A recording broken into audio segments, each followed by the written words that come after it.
Hello everyone, and welcome back to another Heartwell dev stream, the live stream series where I continue to develop this adorable Souls-like action RPG with platforming mechanics and a branching narrative. And if you find these dev streams interesting or helpful, be sure to subscribe to the YouTube channel and boot that bell button to stay notified. Now, when last left off, of course, we were working on some tile sets for the tutorial dungeon. We're going to continue working on tile mapping this tutorial dungeon. We've been making excellent progress so far over the dev streams.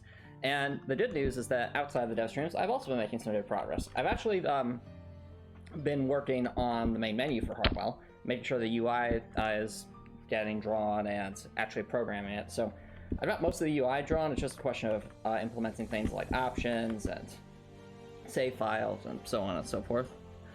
But it's I'm definitely excited to keep things moving along. And with that, I think we'll close out of Fusion for the time being. Open up the tile editor and get right to it. So let's see, where did we leave off last stream? I believe it was probably among the lower levels. That sounds about right, yeah. I also remember that I did want to add something up here just ever so slightly. So I'm thinking probably want to move this stairwell here probably to this hall right here, since I think that'll make more sense. Otherwise, I don't want to be starting. Hello, Copper Nettleson. Thanks for dropping by. How's it going? I did make an update post that I was going to be starting tonight's stream a little bit later than usual, just so that I could get in a good run. Because after all, in order to have a healthy mind, it's necessary to have a healthy body. And having a healthy body also makes it easier to think about things, and just in general, it makes everything easier. Get more blood flowing to your brain and so on and so forth. So I think to start out with, speaking of the blood flowing, let's see if we can't move the stairwell a little bit to the right. Thinking probably somewhere around here would make the most sense. So we'll bop that right there. Use the little eraser right here. And we'll get some more crafts over here, so we can keep things moving along.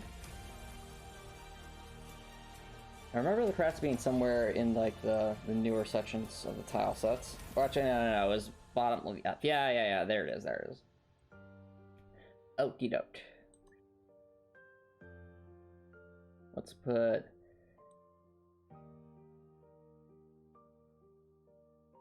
oh, right. Control X that, move that to, I think it was the details layer. Yeah.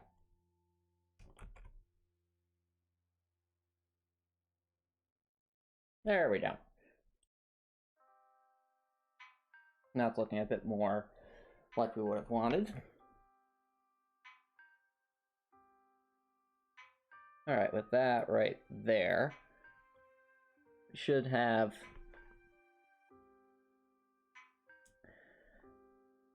everything we need to, well, actually, no, I take that back. So this right here, we'll want to edit this floor to look a little bit different. We want the scaffolding again. Take this.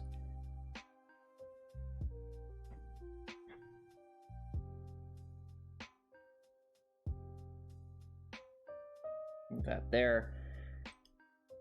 I'll grab the shadows.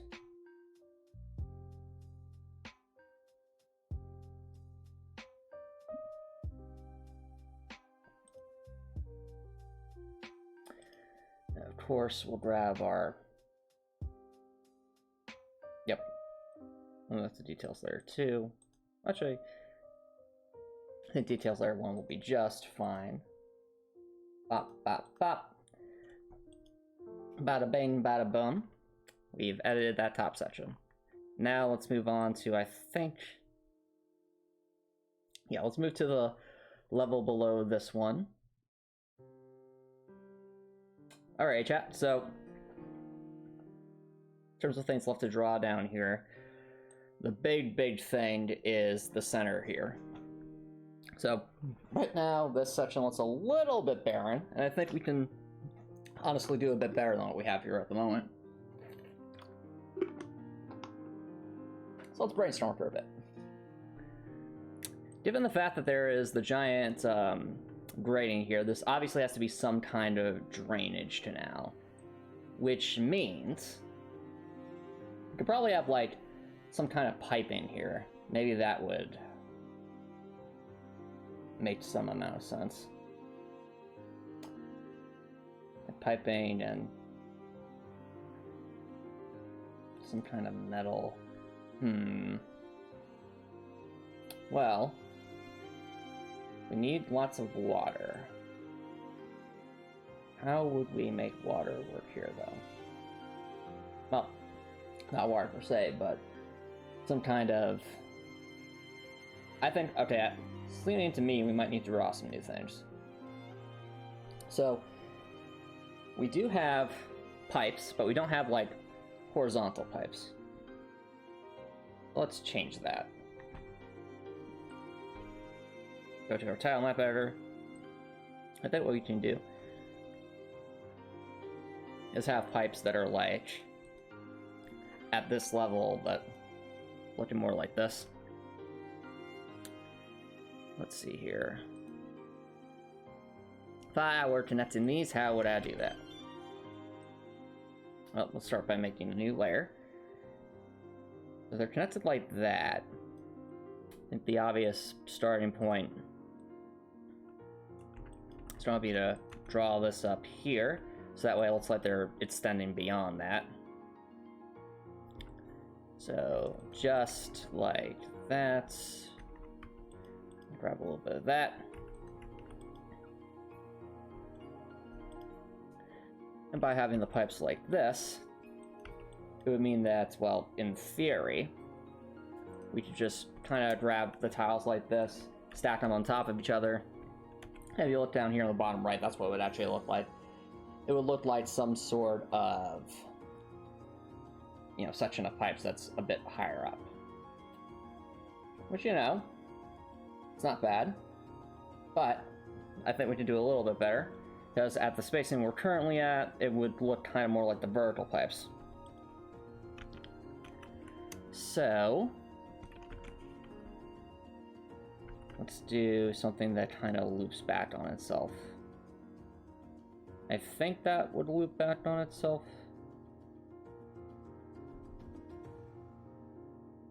Almost.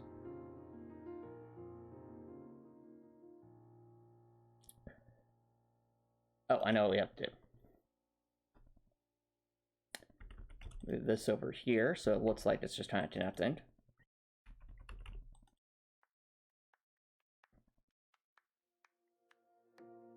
And we'll copy that over there. Bop, bop. And just like that. That might be a bit much. Yeah, that's a bit too much. Honestly, it kind of looks a bit more like chairs at this point. So we might be able to use that in the future, but definitely not for what we're trying to accomplish here.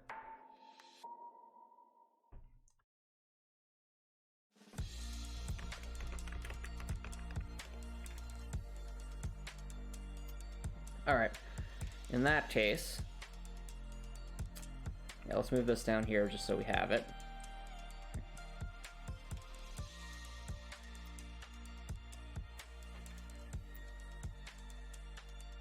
Maybe if we move these more towards the middle.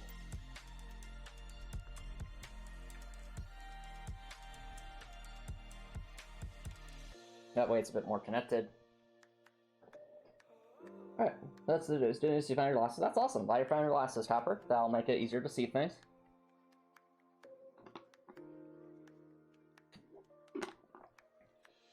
What's the bad news, Copper? Let's see, so if we do that there...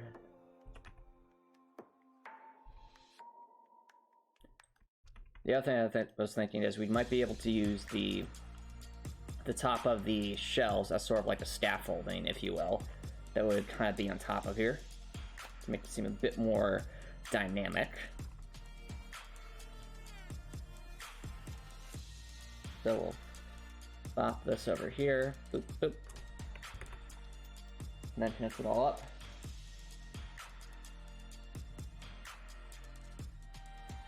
Well, if it's alright to ask Copper Nicholson, what did you score on your most recent exam? If you don't feel comfortable sharing that, then that's perfectly fine. Just want to make sure, like, the main thing you're trying to do, of course, is pass the course you're taking, right?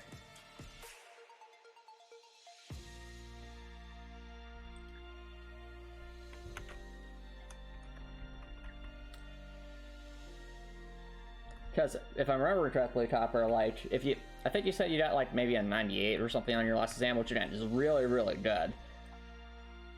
So, I think as long as you're still passing, that's the main important thing.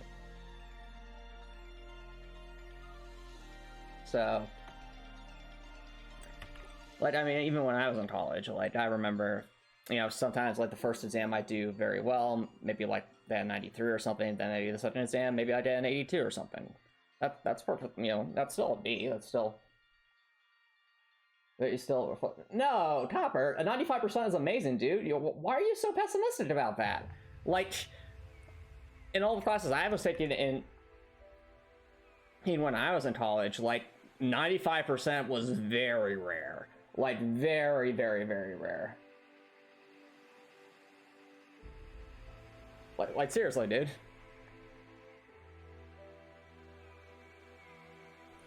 So if you're getting 95%, that's amazing. Like, between the first two exams, you know, 98, 95, you already... That's an A average to start out with. That's really, really good, dude.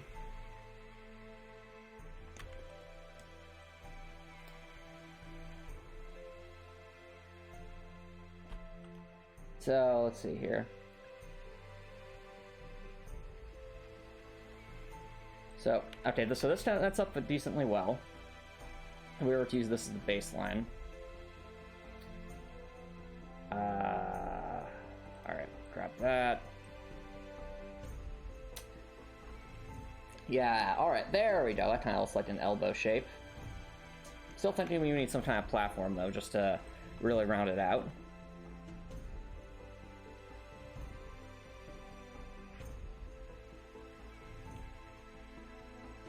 Well, Copper, if you're finding some material you're not quite understanding yet, just, you know, take some of your free time and review it. That's all there is to it. And in the meantime, you know, keep pushing ahead, because you know what happens when you pass that course, right?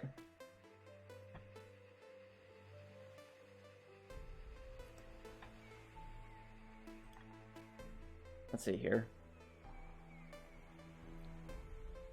Yep, that happens. What happens, Copper?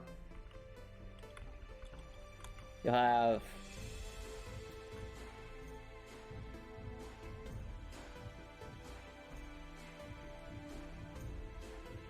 You put into a real-life scenario, yep.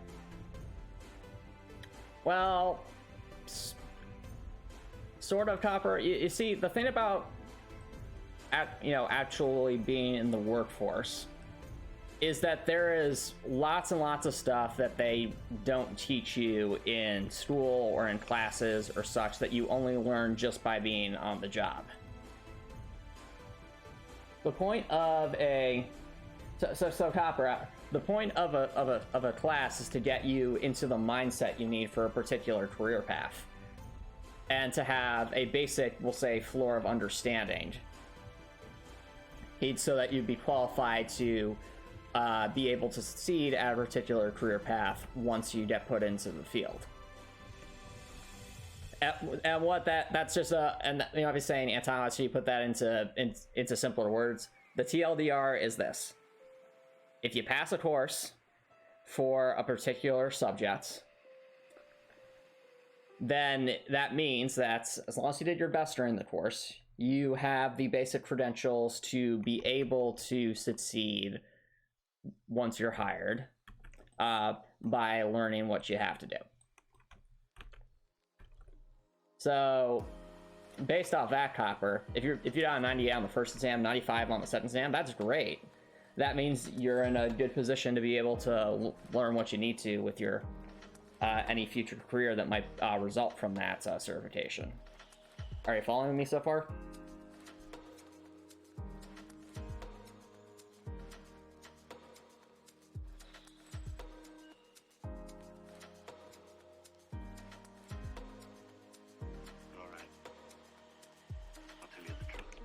let's move this over here, because I'm thinking we can use this as a baseline.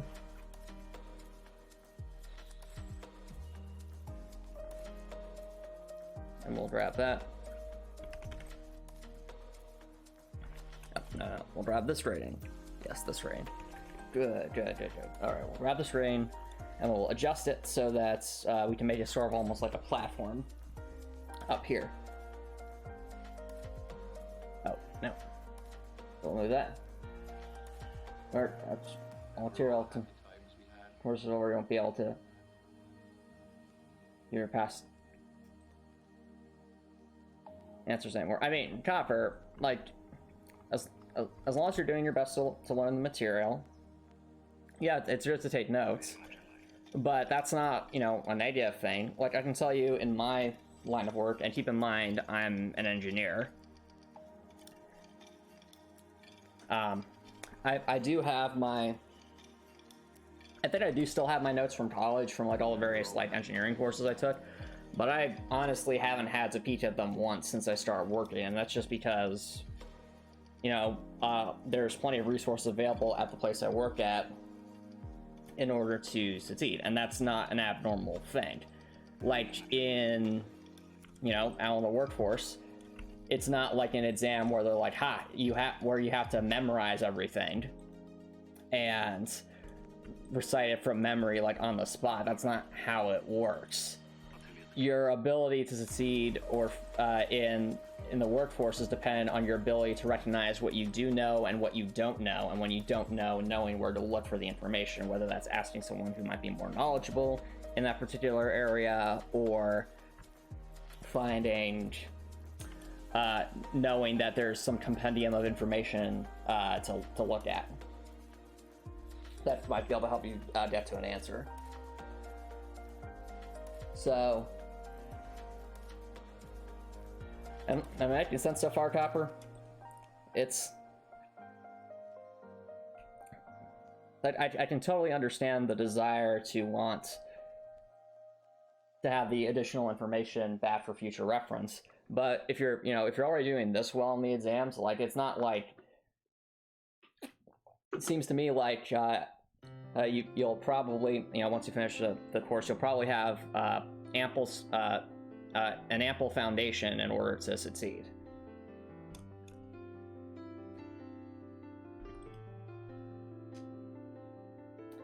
So for this, I think we'll move this up just a little bit. Or, actually, we could just do this.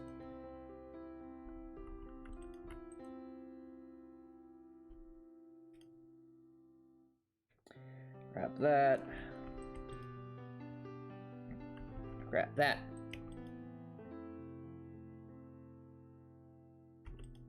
Grab that. Up there.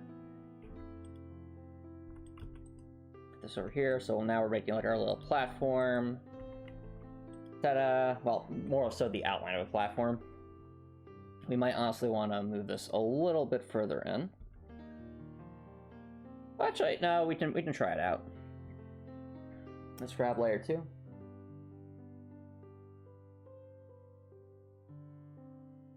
Well, Copper, I'm telling you, out in the workforce, you have the ability to pull up reference material. Whether it's instructions on how to do a particular thing, or information related to something you have to do, or more often than not, if it's something very important, when you're, after you're hired, your place of employment is going to train you in some capacity, based off whatever is unique to you, the employer. Like, I remember, I think it was my second co-op, there was some testing with like some laser alignment tool I had to do, and I had never seen the equipment before. I'd never come up in my studies.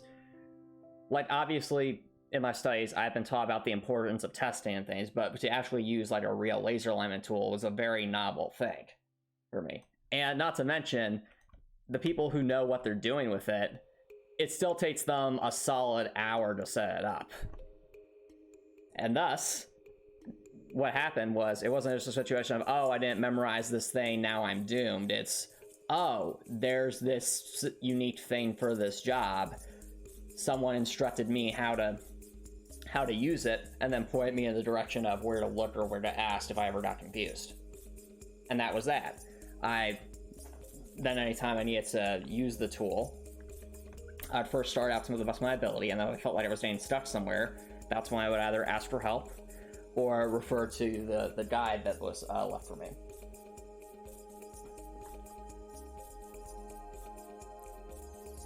So, do you consider yourself, Copper, good at asking questions when you feel like you don't understand something?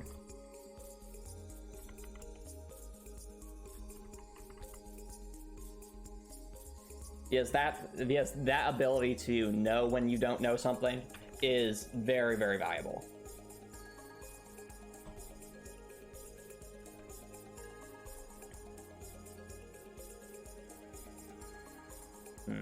So I'm looking at how this lines up. It doesn't...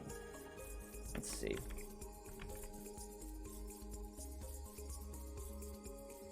I think we'll want a grading with slightly bigger rectangles. So it's a little too coarse. Let's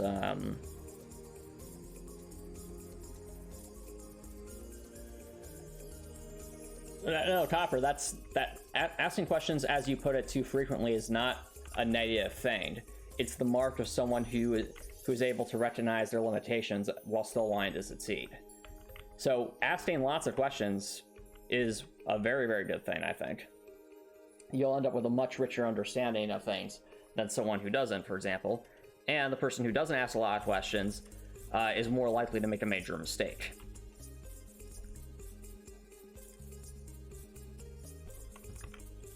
I mean, I ask tons of questions, both during my co-ops and at work. And it's made me a better employee because of that. And a lot of the most successful employees ask a lot of questions.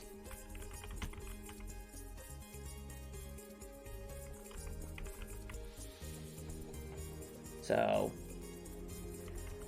let's adjust this to give a larger look for the grading. Oh, actually, wait. Could the problem be? Yeah, okay. Color scheme's a little bit too similar. Well, let's change that. Maybe if we make this color scheme a bit brighter. Let's try...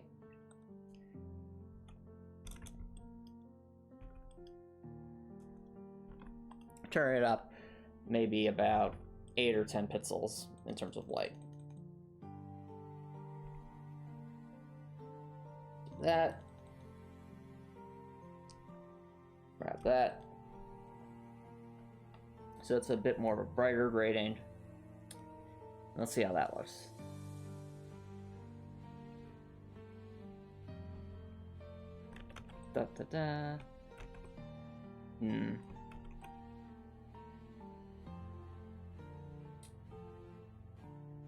Alright, definitely looks better. I'm thinking of kind of a hybrid here. I think what we actually want to do is make this platform a wee bit thinner. Just a wee bit. So we can actually see the piping. Let's move things in a bit.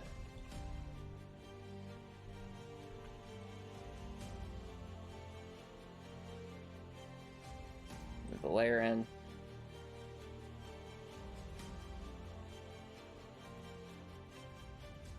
And that will hopefully make things seem a bit cleaner. Everything should work out.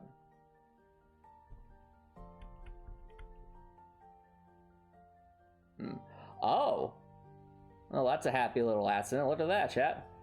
Having sort of like that kind of long, thin grading. I actually like that look.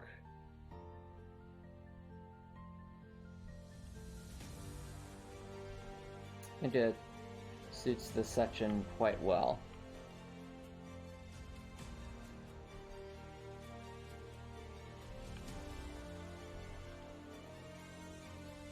Alright.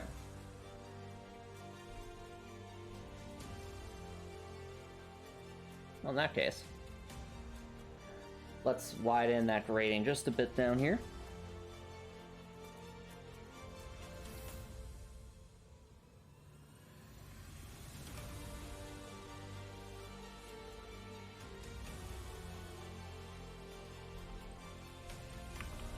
We got this, chat.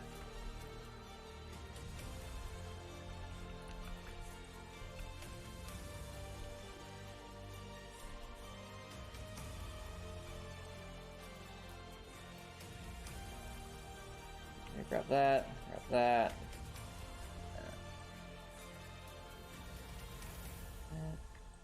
Grab that, grab that, grab that, grab that.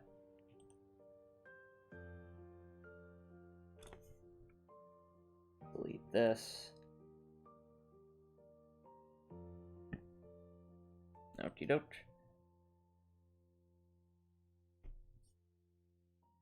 And this should all connects back up to everything. So we have a nice looking grading.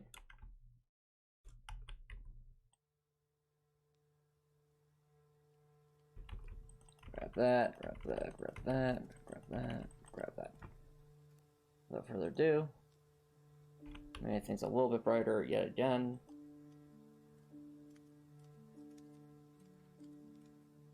And make things stand out a bit more.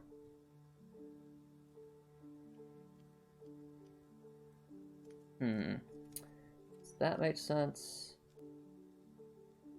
That's one area.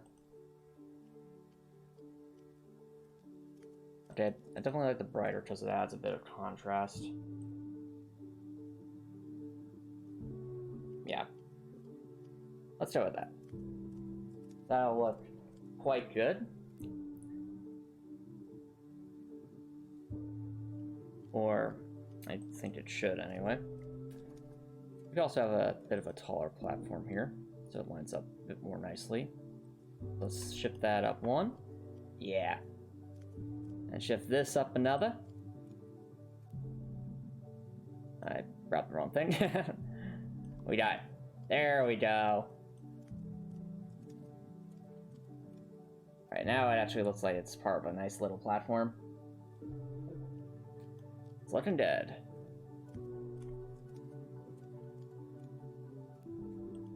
That scaffolding will look very good on top of that. We'll make it look more walkable and also distinguish it from the corner here, because if we move this down here just for the sake of seeing what it looks like. Yep. That makes sense. It's like the platform ends right there.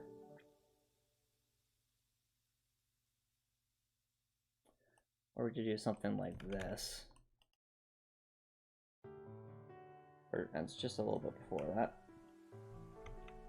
Either way, I think that'll work quite nicely. So we'll delete this grading. Open this up a bit. Move that base layer. And save a copy. So that way, we can use this in the tile map editor. Start making things look a bit more interesting down here.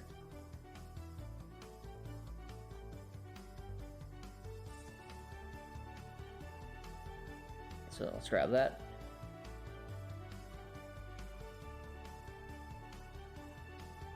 Got my tools. The important thing, this will be piping. That means we'll need some kind of platform here underneath it, so it kind of makes sense. Let's see, so if that's that level, this is kind of this level, 2 blocks above. Use that as our foundation. place all the rest of the platforms.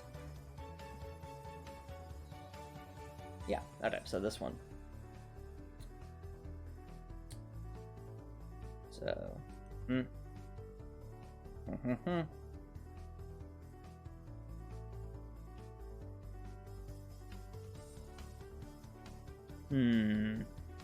how to end that portion back there? Let's see how the pipes look.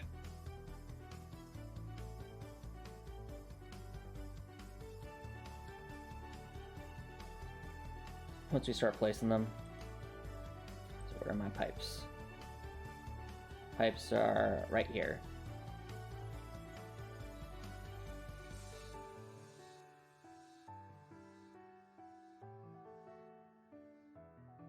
Oh, don't want quite there. Or do I?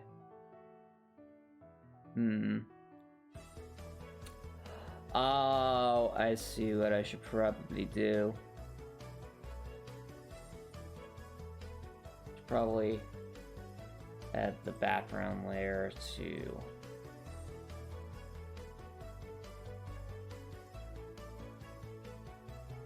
that.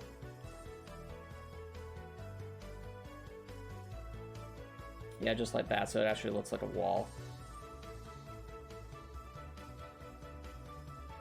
I like that. It actually gives it some texture, so to speak.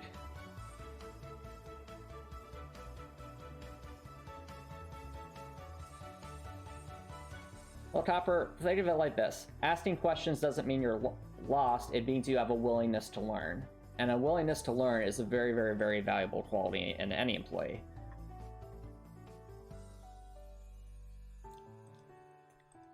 Let's move that over there. I think that'll work. Let's see. Let's grab that. Uh-oh. Has to be on the higher level. Boop. Boop. Yeah. I like the look of that.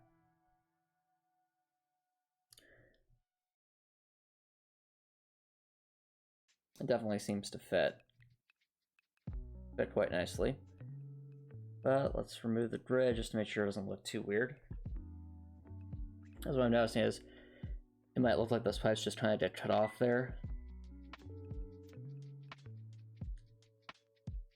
So we should definitely have something where it kind of curves down.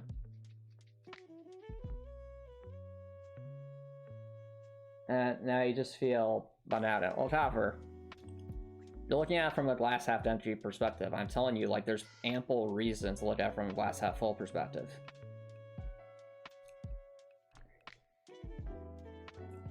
Plus, think of it this way.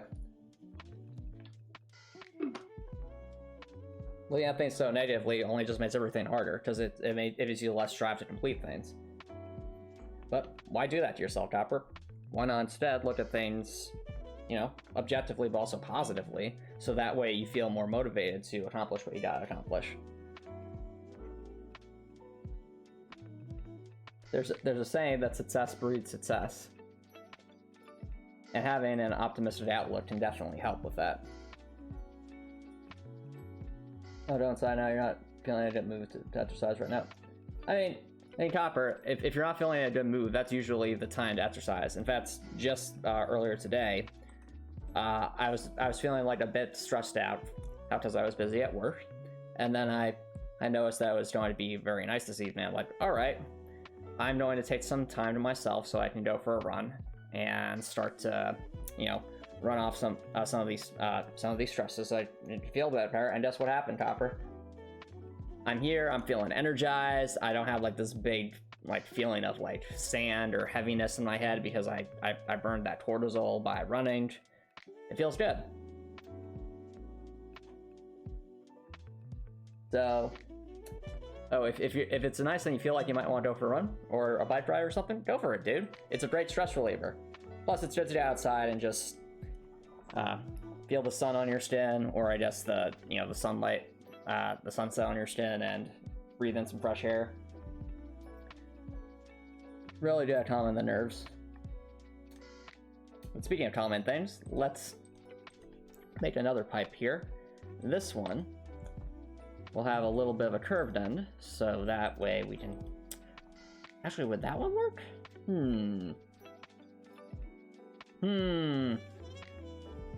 Let's see.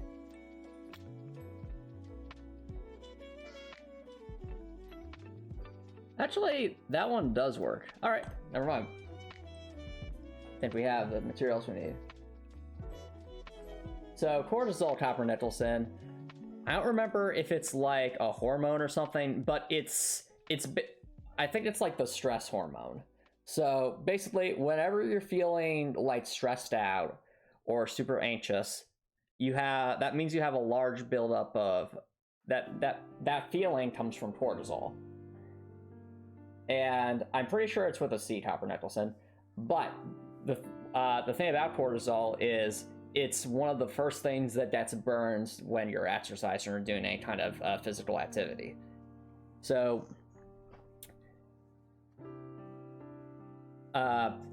that's why if you ever feel that sense of feeling like really pumped up after a good workout, well, it's because your body has burned a lot of that cortisol away. So I know my dad especially is a big proponent about when he's feeling stressed out is to make sure he gets, to go lifting weights or something, so that way he can, and it really helps. It helps him burn a lot of the stress of the day. And also, not only does it help you burn the stress of the day, it also makes you feeling more motivated and energized to do whatever you enjoy doing. So for me, that's obviously working on Heartwell, or working on a challenge run video, or streaming on Twitch. But for others, maybe it's reading a book, or maybe it's doing some other endeavor they really enjoy. But that's the main thing. Exercise is a key portion of that.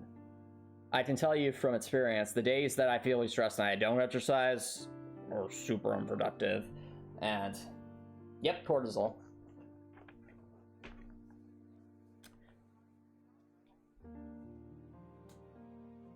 So let's see here. We have that. Let's do something similar over here. So grab the details layer, loop that over there, that over there, then more connection. But this time, no, that'll work. Yeah. Over there. Well, all copper, Nicholson, I say productive in a positive way, but it's also a way to make yourself feel good. Like, after a workout, I find it a lot easier to relax, too. Like, maybe I had a long day, and I don't feel like working on Heartwell, because my mind just needs to turn off for a bit. Alright, well, I still think it's important to work out, so that way, at least I burn the cortisol, so that way I can actually relax, man. Like... I mean, have you ever tried going to sleep when you're feeling really stressful, or just laying down when you're feeling really stressful? It stinks. Like, it really, really stinks. Because your mind just will not relax. But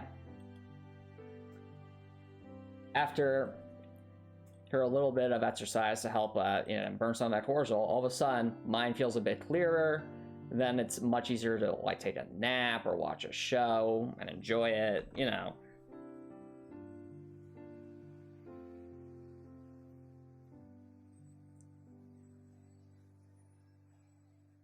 Move this there. I'm thinking, based on the way this is structured, I have various pipes. I almost wonder if we shouldn't do some kind of metal plating again.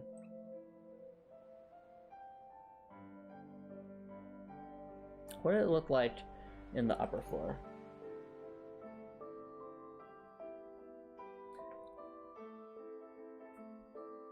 So let's move that there.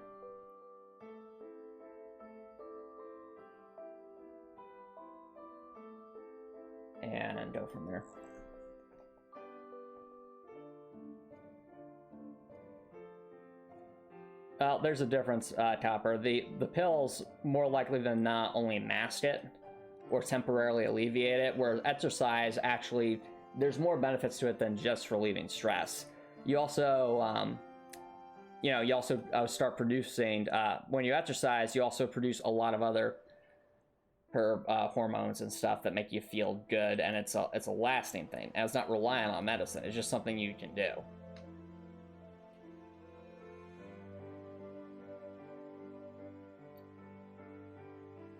So,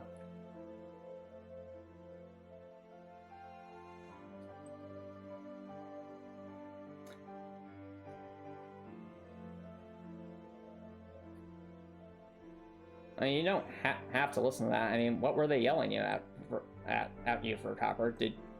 Was there any, let me ask you this. Was there any justifiable reason for them to be acting that way to you? Because in my experience, the only time someone should be yelling at someone is if there is, either something very dangerous about to happen, or there's something extremely important that was missed.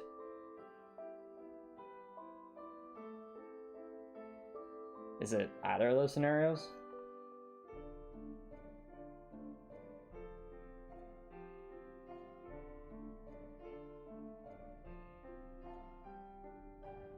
Let's see here. Grab ourselves some plating. I think the plating was... Where was it? That plating.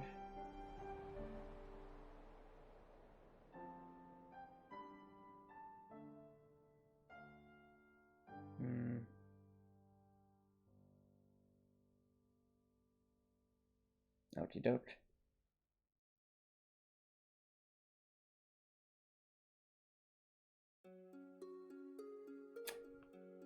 I mean, that's important, but as long as you get to it, it's not something you should be yelled at for, Copper Nicholson. Because I think of it this way: if it comes in the morning, then as long as you take care of it, then before you go to sleep, then there really shouldn't be a problem. So it doesn't really sound to me like something that would justify yelling. Seems to be more so something where someone should say something like, "Hey, garbage trucks are coming in the morning. Make sure you get the trash bins out. I still see the trash hasn't been emptied yet," and that's it. Not yelling,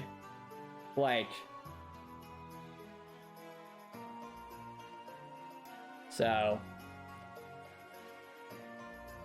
here's the thought, Copper. Why don't you take a moment to just go get the stuff emptied, put it out on the curb, and then once it's all out there, maybe go for a run or a bike ride. Since you'll be out at that point, you'll be outside anyway, and moving the garbage cans out to the curb will already be getting the blood pumping just a little bit. So turn the chore into an opportunity, I say.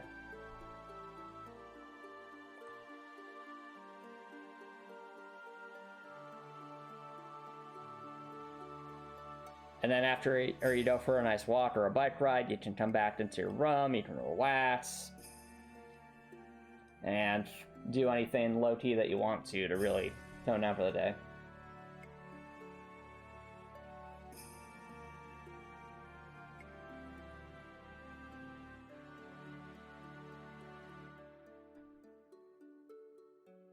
Alrighty, let's move things around here.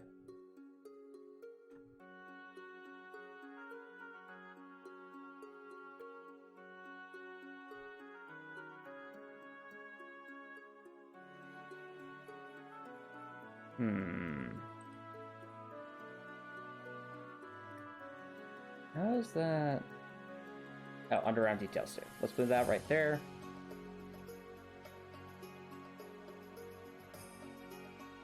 Yeah, now it's starting to look like something.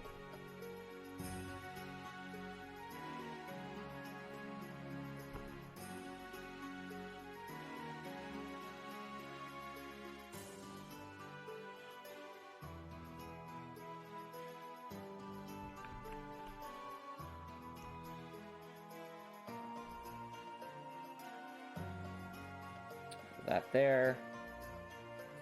Everywhere else can be probably a bit of a something like that.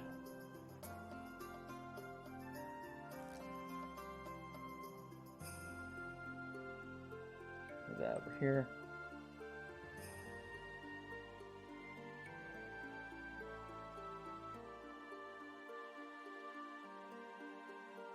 Put it up. Oh, right, that's the edit layer, isn't it?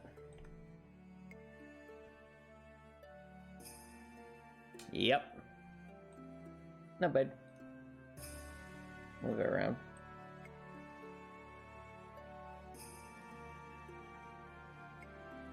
Put that there. That there. And we'll start adding to it.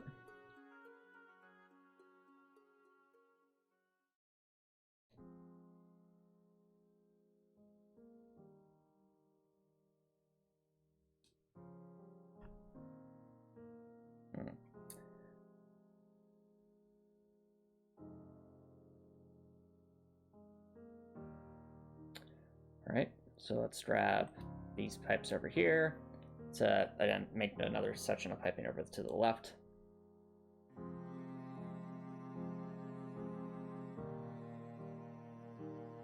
Details 1. Boop.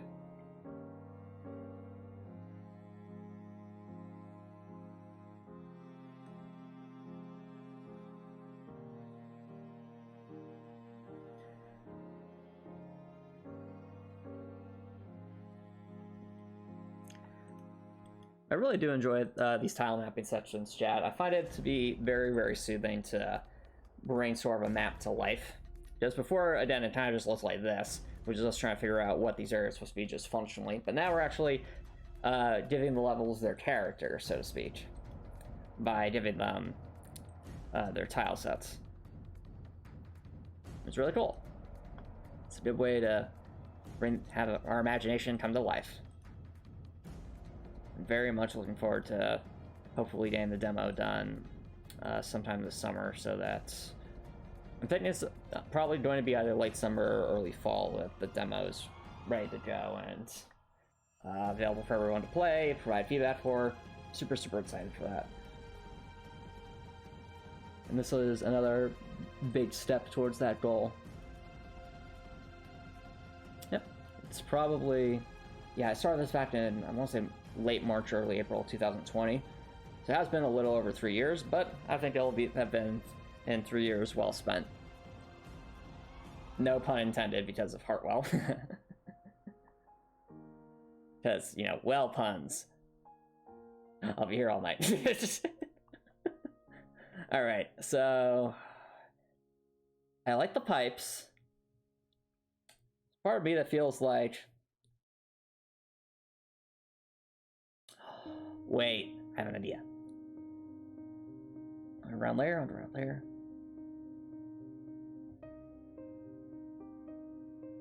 Yeah. What if we did that? Then with the piping, we actually go with this one. So that way it kind of looks like it's going down into the ground a bit.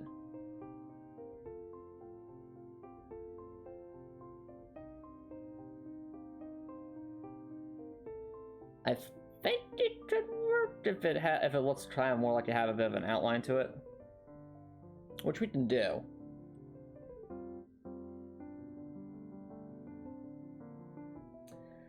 Let's see how this looks if we go with something like this.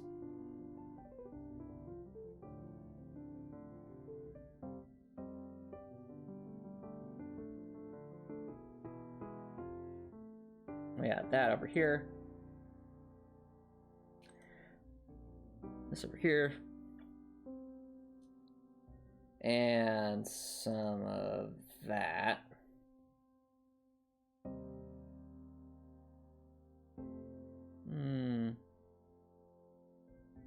Nah, I think I like the metal a little bit better. But this is, having sort of a path here is nice too. So let's get the metal plate back. Metal plate, where are you? Where are you? Okay, there it is. Then we'll move this over here.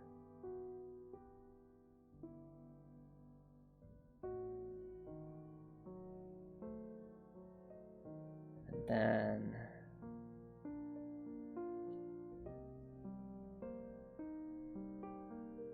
over here.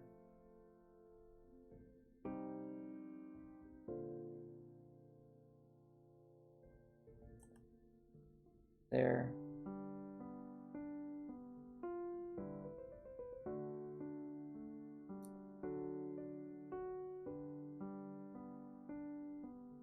So this way. Oh, what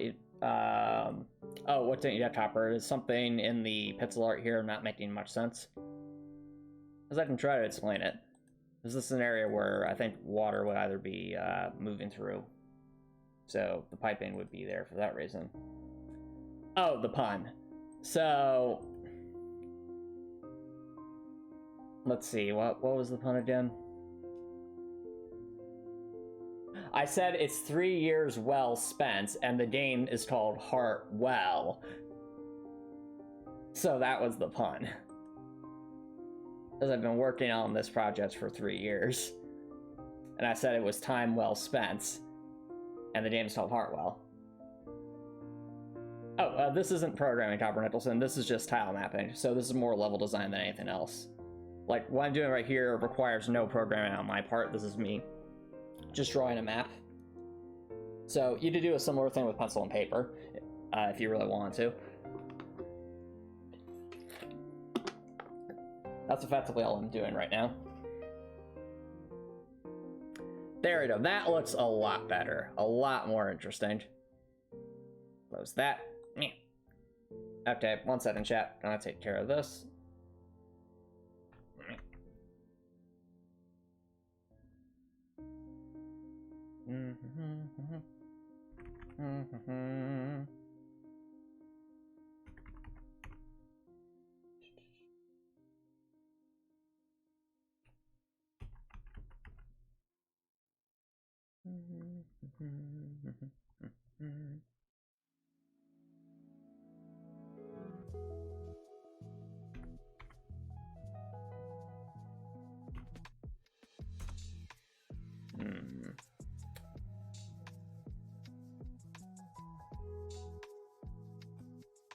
Right. Let's move that out there. There we go. All right. That's what we were working.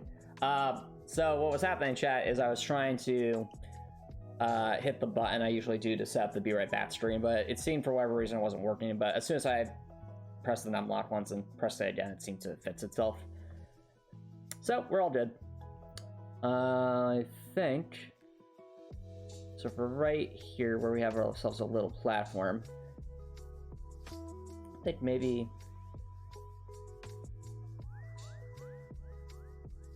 let's.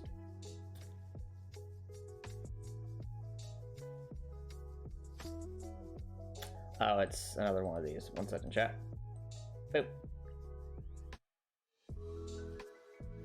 Grab that. Grab that. Grab that. And some details.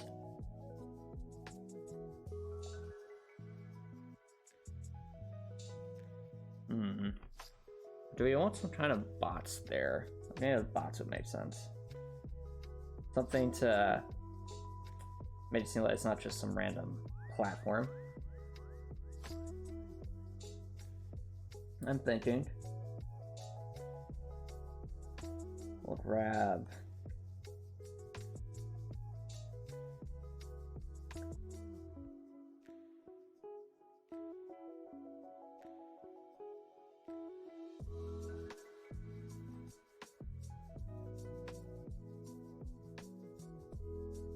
layer 1.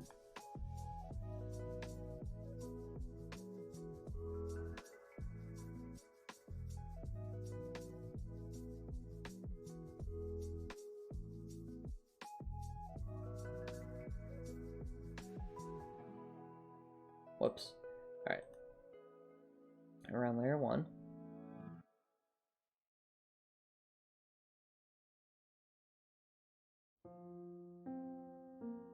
I think it's this one. Where's the other curved surface? There it is. Okay. Actually, we don't want a curved surface. We want a flat surface. So So it would be that. And also, oh, that is too bright.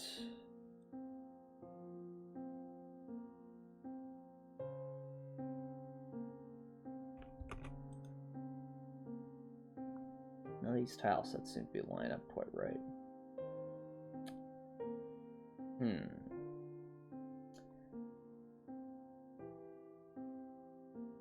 That one worked.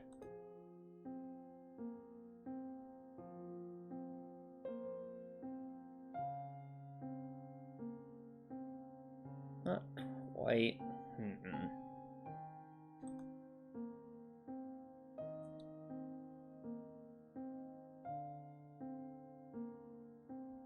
Right, actually, that will work if we had a background section, so... Layer 1. That's not what I want to grab, I thought.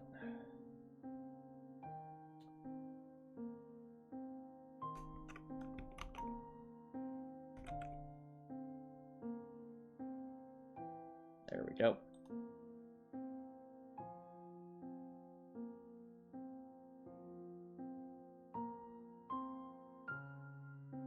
We did add some kind of piping back here.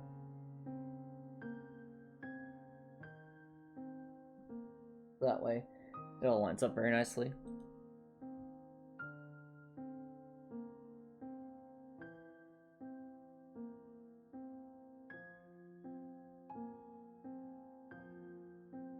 Where's my pipe end? My pipe end is over here. Yep, there it is.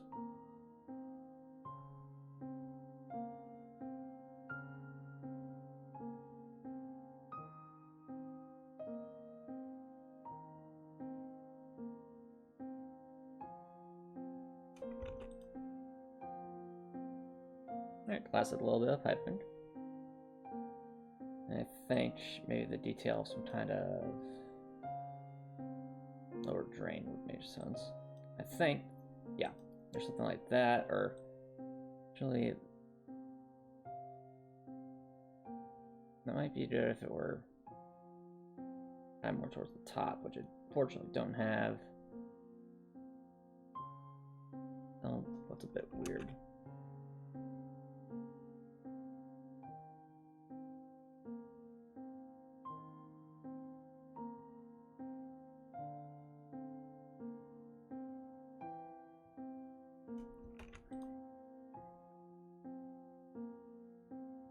Alright. Now let's light a nice little waterworks room. Now let's move up to the net section. What does my net say about this area? Central room, central room.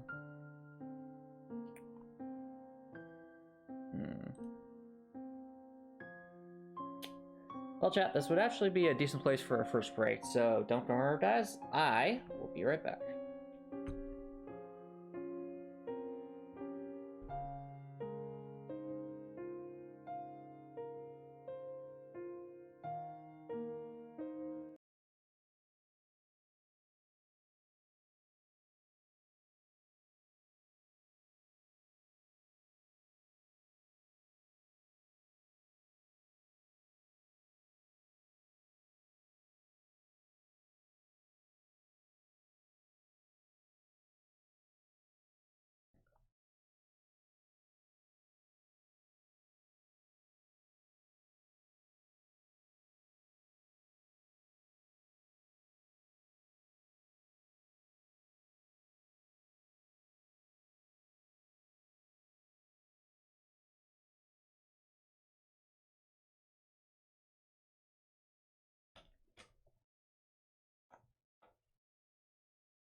Alrighty, chat. Let's get back to it. Alright, chat, so there is something we have to consider. This room right here. We need to figure out what this room is. So I have a couple of ideas. I'm also open to suggestions. So since this is like clearly piping going to some sort of reservoir down here, perhaps this could be, one option would just be to make this more piping, but I think we can probably do a little better than that. Let's think about how does a reservoir work? I think reservoirs typically have like a bunch of pumps and other large machinery like that. Maybe there's some way we can make a combination of what we have here serve a similar looking purpose. Actually, wait, there is something else that's important. There hasn't really been a place for, I think, like energy storage or things like that. And I see already we have something like that here, so that should definitely be something we add. So let's think of the tile maps we'd need in like an energy storage room. They obviously won't all have these, so I think what we need. Oh, I got it, chat. We should have some sort of hydroelectric kind of room. What I mean by that is a mixture of pipes and battery cells so that we have power source, if you will. So with that in mind, let's go back to our notes so we can start writing. Also, this is our jam.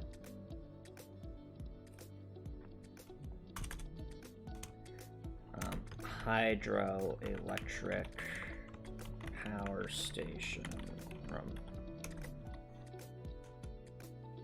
First thing we will need, fully charged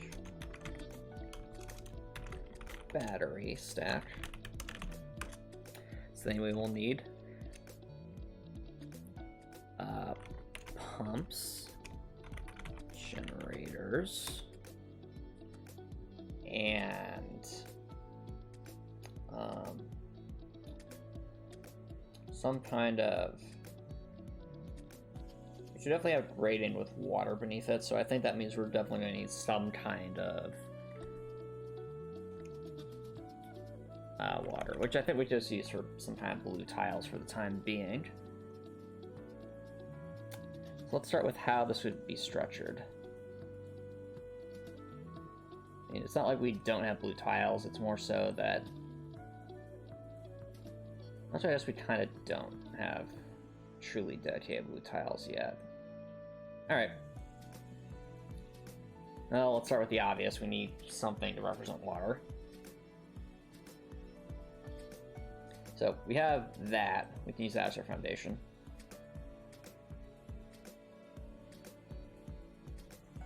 And go from there. Might be nice to have like a high voltage sign or something like that. So high voltage sign. Metal. Well, actually, I guess we could go with, yeah, metal will make sense.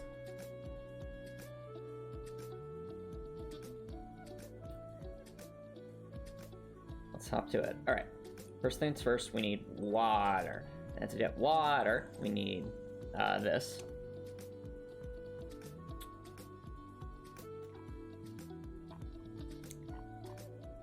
So we'll grab some water. Okay. Hooray, we have water. But not quite. We need to... It's only a foundation for the water. We need the tile maps themselves. So we have sort of a grading to work with from before, that being various houses we have over here. And that represents our various types of gradings. But we'll also need the outer layers for that. Without the outer layers, it doesn't really work. But we have situations like this where we can kind of look down and see things. Actually, we might be able to make that work. At least for a little bit. I'm saying more like a long line, like this, but with side sections. Well, I mean, the easiest way to fix that would be to have a water variant that's kind of narrower. Oh, what did I just copy? I just copied everything, chat. The copy pasta has gone overboard. The copy pasta has gone overboard. That's alright, we'll make it work. A little bit of this, a little bit of that. Alright, we'll save a copy.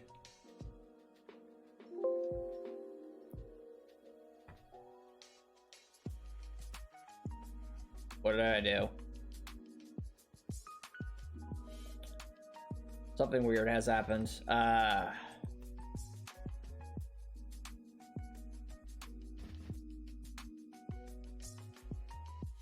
Oh, I know what happened. Hold on.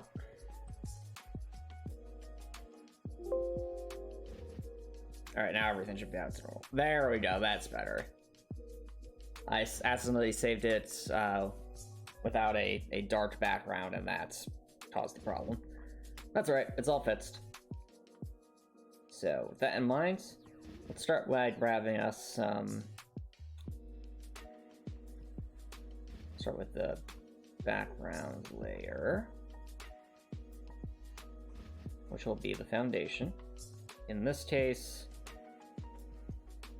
the foundation should definitely be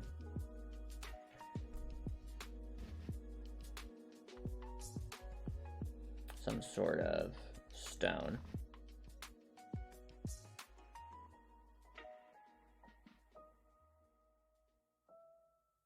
I forgot that a lot of this area is edited. Alright, to the edit layer, away.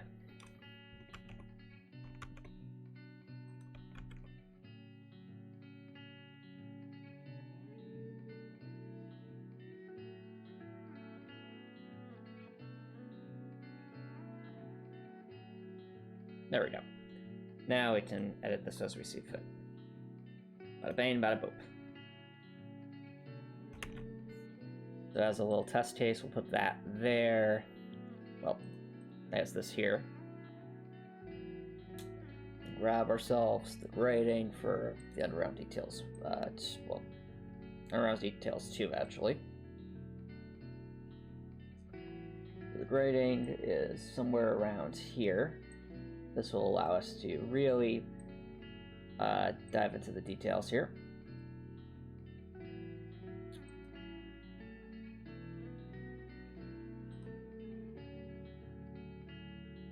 Then we'll grab the water around details 1.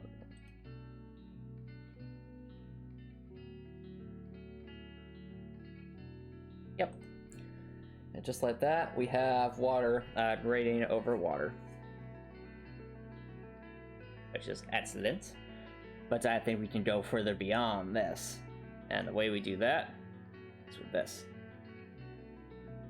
Having something more like this. Yeah, that looks... Well, actually, I guess against that doesn't look quite as profound, but still. I like the look. We'll just leave it at that. I do like the look. But methinks we need something else here to make this stand out a bit more. And I think the piping could again be the answer here. I do like the look of that, though. It does... It meshes well. Let's have some kind of floor grading here.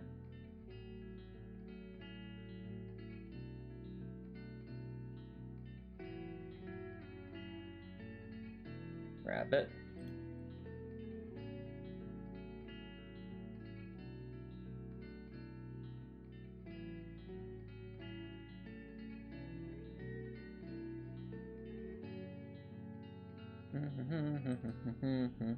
Place all the grading.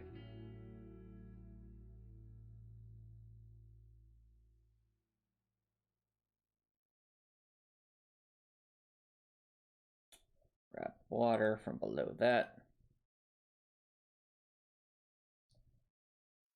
Grab this layer.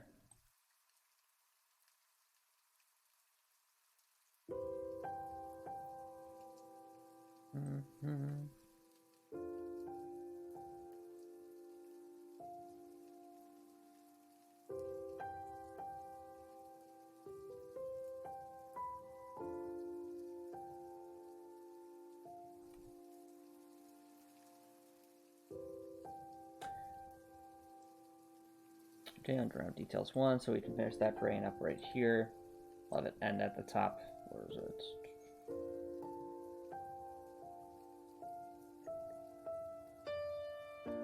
There's. Boop.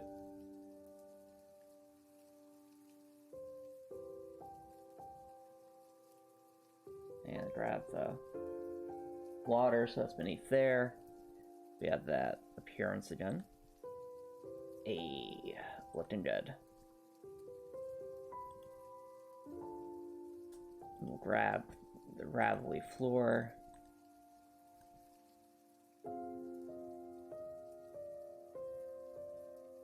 Well, actually, that kind of makes it look like it's a higher platform. So as an alternative, go with some metal.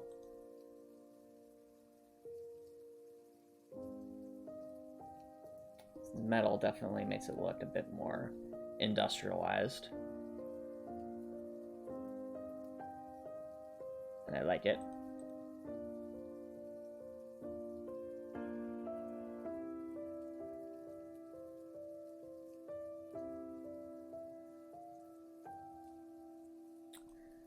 Alright, so we have that more industrial look. Definitely make good use of that.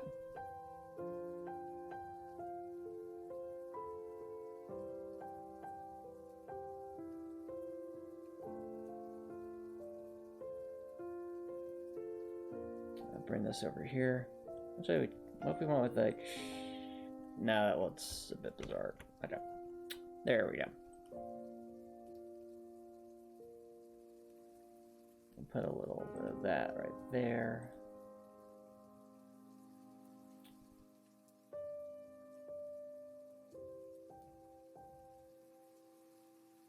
This right there. Grab this.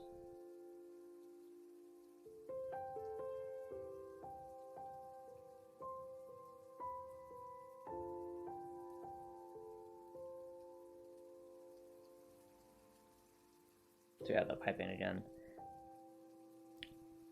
which very much looks good. Grab ourselves the platform to add that finishing touch. Then make it seem like it's a bit higher up.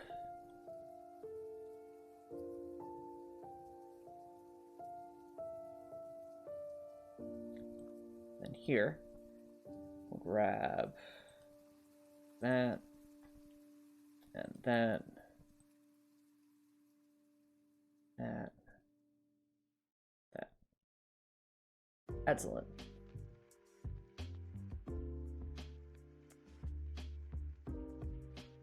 And also as part of the path. I'll grab the grading so we can add some right here. Yo, Sputkid, thanks for dropping by, dude. How's it going? Welcome, welcome. How goes the, what's new in your world, Sputkid? Is that, I think you mentioned you were taking a computer science class recently. How's that going? We're doing some tile mapping for Heartwell. As you can see, we're making some excellent progress tonight. I'll also mention on the Discord server, recently posted a screenshot of what the save file menu is going to look like, the main menu. And overall, I'm liking how it's turned out this semester, so you can be at the streams. And that's awesome! How'd the semester go, Sputkid? And hi, Jake Eagle the Eagle, thanks for dropping by. Do I like waffles? Yeah, I like waffles, but Jake Eagle the Eagle, do you like pancakes? Because I sure do.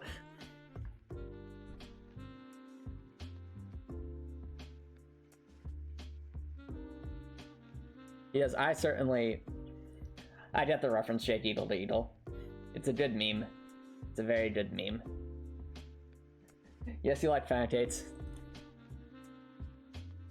Is it then like, what was the third one? Is it do you like syrup? Yeah, I like syrup. Or do can't wait to do a mouthful, something like that. Oh, it was French toast. Right. Yeah, I was struggling there for a second to remember how the song goes. That definitely takes me back.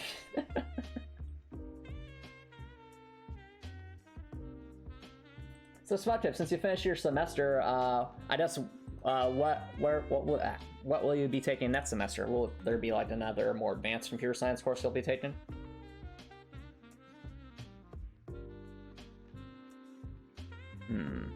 What if?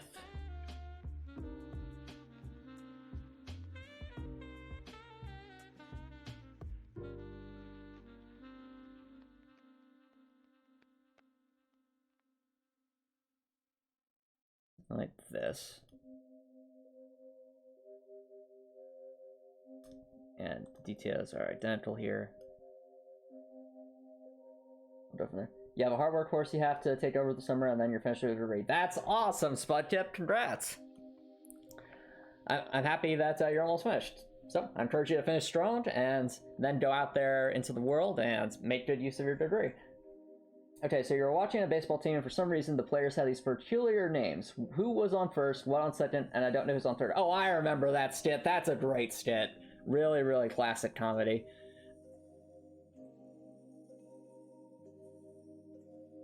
Like, how old is that skit? Is that like from the 1930s? It's a pretty old one. Why it has to be? I don't know. Yeah, I get the memes.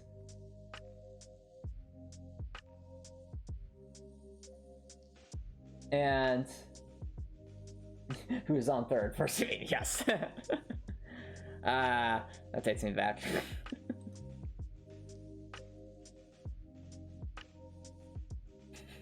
I don't know who's on first.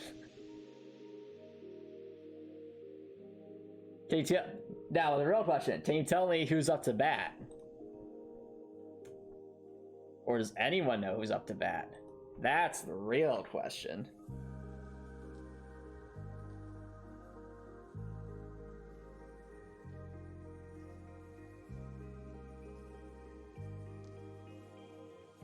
Something to figure out. It's Avant Cell. Yep, that's what I was thinking. Avant Cell.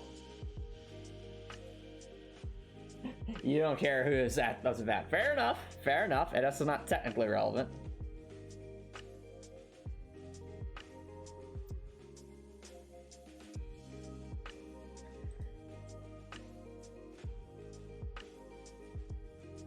Alright, but either way, that starts for there. And we can make some of the stuff here, like battery packs and stuff.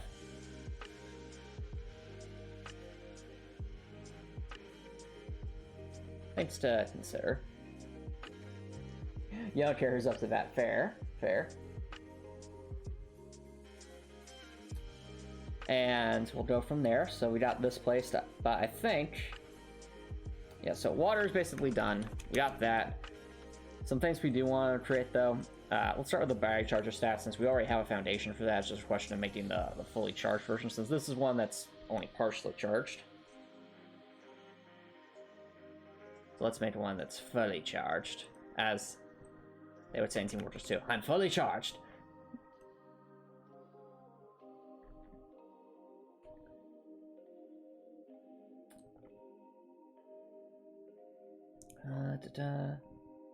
Put it over here. Grab these, make it look good. You're trying to get a TSP mod working. Oh, do tell. What's the TSP mod do?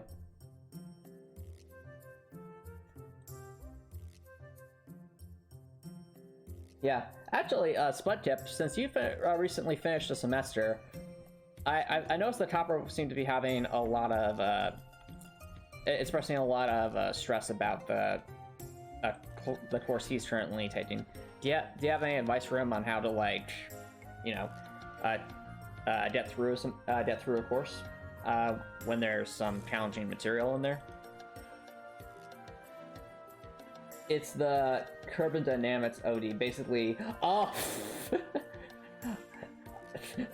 That in Kerbal Space Program, that sounds...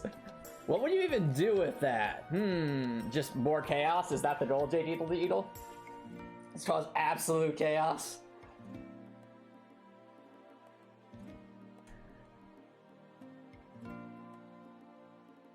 Like, it'll destroy everything.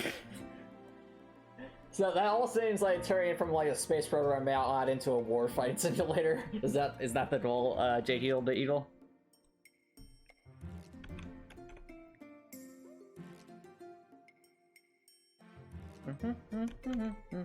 Hopefully, fair enough.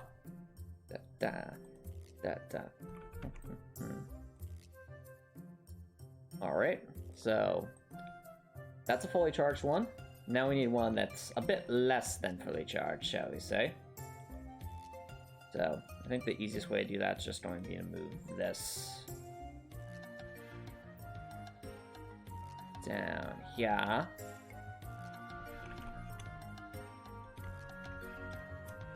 We need to go a little bit lower. So we'll go to about here. Pop that, pop that.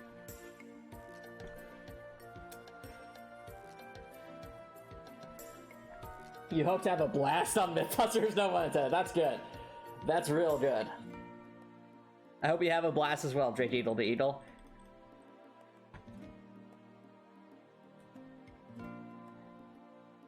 No pun intended. Hydration time. Alright, so we have our little battery packs. Our happy battery packs. Next thing to draw pumps. Alright, chat. So, industrial grade pumps. What do those look like from the side? Let's start outlining. So, when I think of, like, the big generators and stuff, I always think of, like, a cylinder with, like, kind of a rough edge to it. So let's start by just drawing a cylinder that's kind of turned sideways, so it looks almost rectangular. Let's go with... We're kind of making an outline here.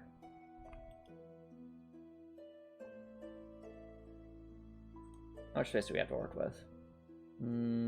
Divisible by 2. Alright. I can work with that.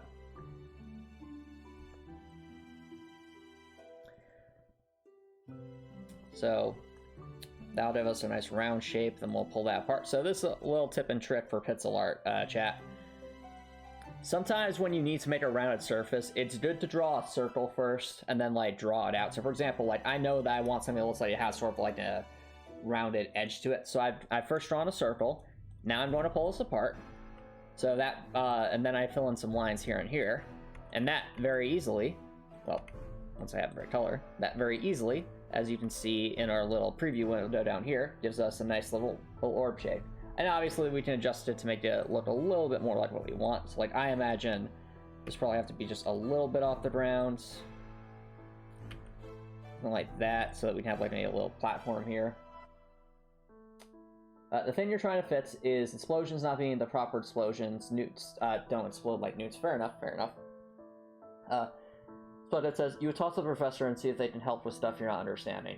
So I think in Copper's case, Copper is doing an online course that I think is self-taught. So I don't think there's necessarily a professor to reach out to. But it's still good advice to ask lots of questions if you're feeling confused. I definitely agree with that. Like, I know when I would get confused on stuff, I would be very quick to reach out to a professor or a TA, or refer to a reference guide if I like a reference guide, or like the reference material provided if needed. Let's see here. So we have that. Now let's add a bit more to this. So if we're thinking of generators, so maybe a little edge like this. So it's like we'll have two portions, then a middle part. The middle part can be where the actual generation happens, shall we say.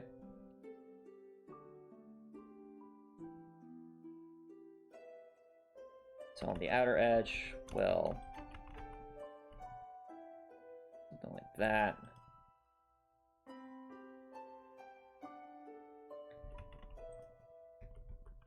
Okay, now let's think of a color scheme. So if we're thinking power, we need electricity. I might honestly give these things maybe it might have to be a hydroelectric generator, like a dark blue. Well, no, it would be, like green. Yes, that'll work. Let's see what we can do. We'll have a darkish color on the outside.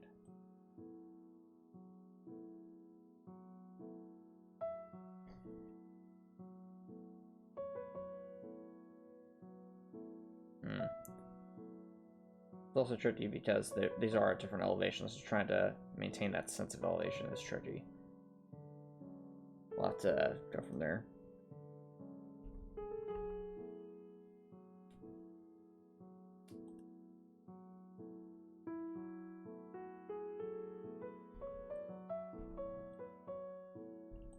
So, yeah, let's have some lines over here.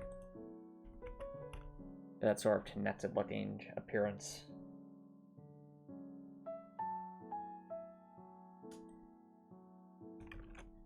And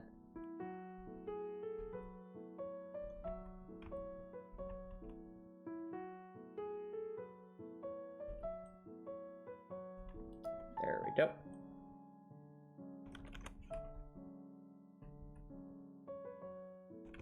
Now, Topper, I know you're wanting to, improve and stuff, but I also think it's important to remember that, again, getting a 95% on a test is still very, very, very, very, very, very, very good.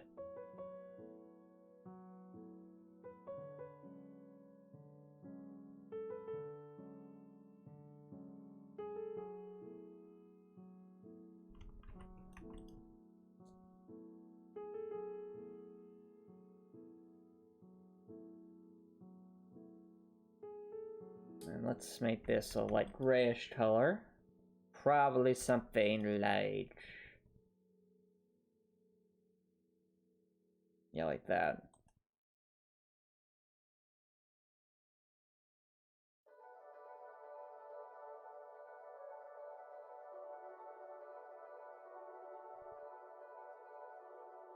And we'll start that up, maybe get some details in here.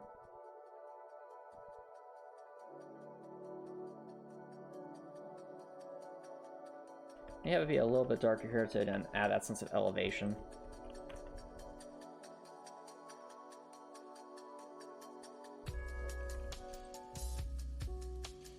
Yeah, actually that gives her a nice roundness.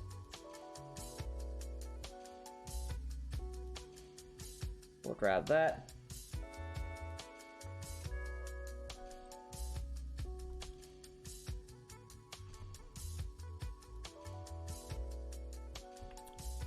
Here. Yeah, okay, that'll be a rounded shape. We have to do something similar with the outside here.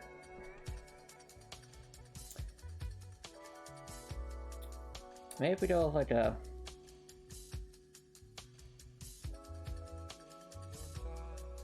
lightest of blues.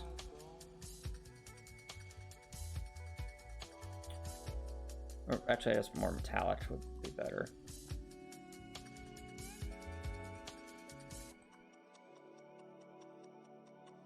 Put this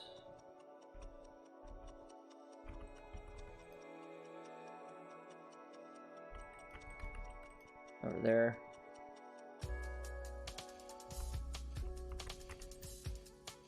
And make it get that all over here. That nice rounded shape.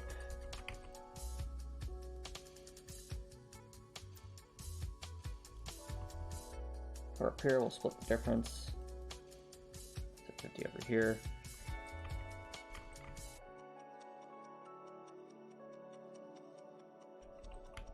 This is just some shadowing effects, chat. So this will make it look like it's how. This will give the illusion of roundness. So if you look over here on the bottom right, it already, just with that little bit of shadowing, it's very subtle, but it makes the shape seem a bit rounder. Similarly, up here, if we were to do something similar at the top where we make it just a smidge brighter, kind of like in the opposite direction. So like something like this.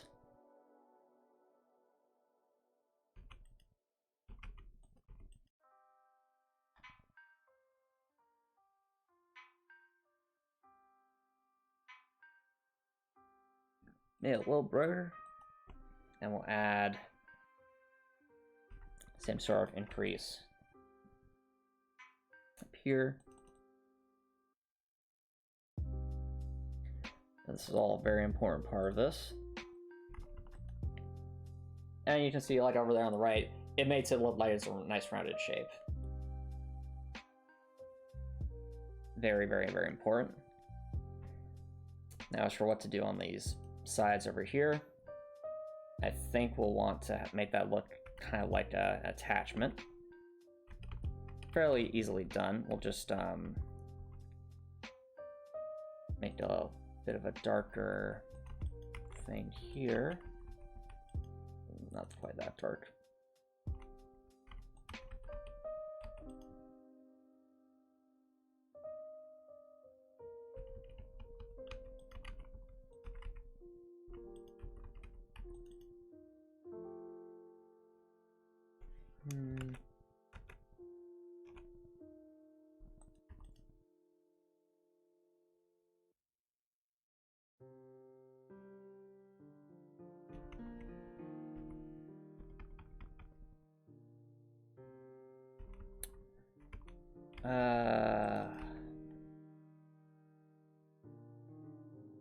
Helps a bit. Maybe we do a little bit darker.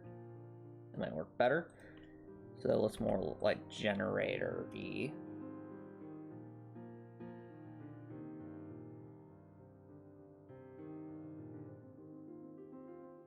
Oh, whoops. Try this.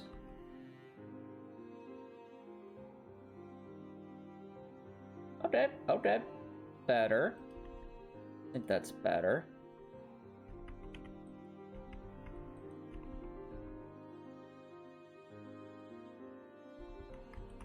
See if we can even that out a bit. Oh, okay, there we go. Look at that, chat. Look at that side. It's a very, very, very good looking side. Now it actually looks like it's, might have like some rotating portions or something like that. But do we want it to be brighter?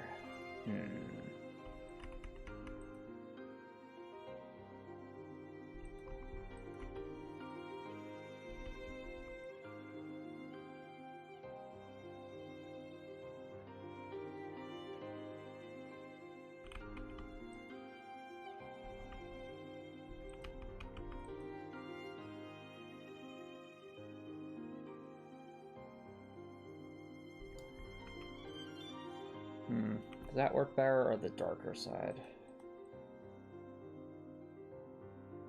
I like it a little bit brighter, honestly. Maybe if we made this a little bit darker. To really help draw that accent.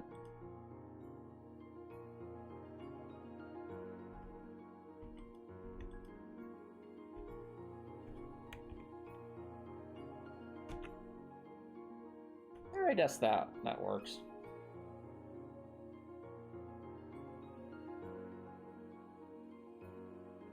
Now I'll just flip that around so we have that same thing on the other side.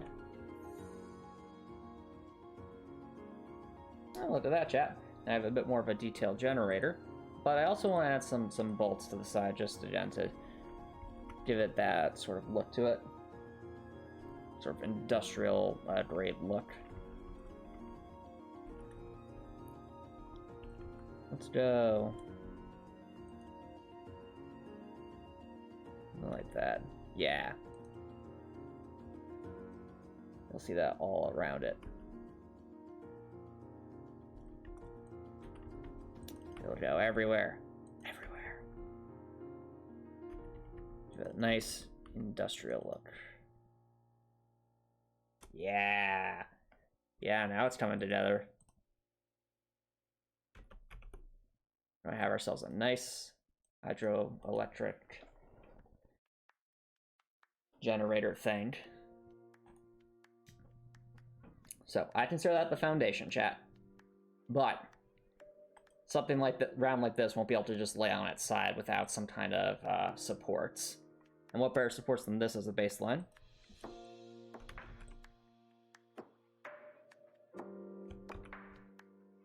Grab that. The principle of this, make sure we have some kind of metal that's holding the generator up.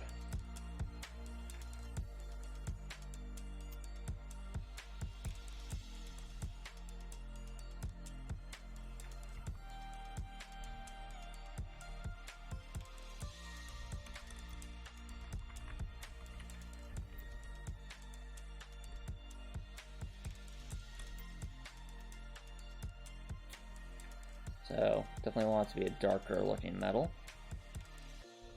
Actually, has to be a little bit brighter.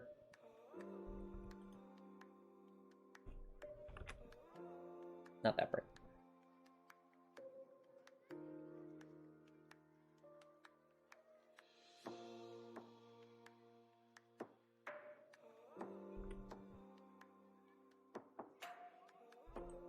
Move that down so it looks more like that. Some kind of tie down.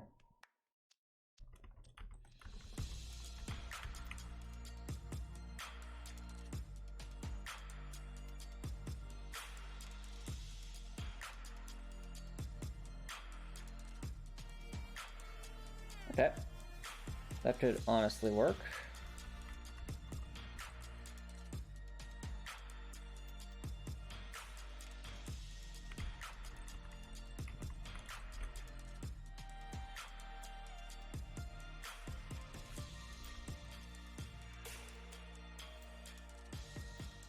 We'll move that out of the way.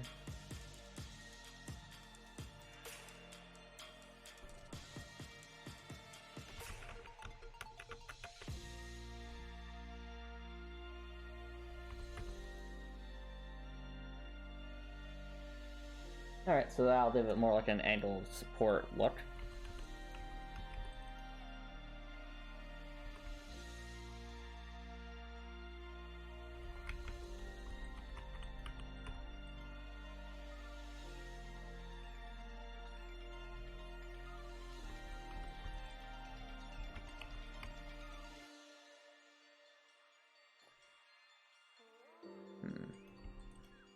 Like that. Oh yeah, that's it. That's definitely it. So what I'm doing, chat, is I'm creating a support platform, if you will. We'll just copy pasta that to the other side. Bada bang, bada bum. Yeah. Nice little support platform. Maybe darken it a bit.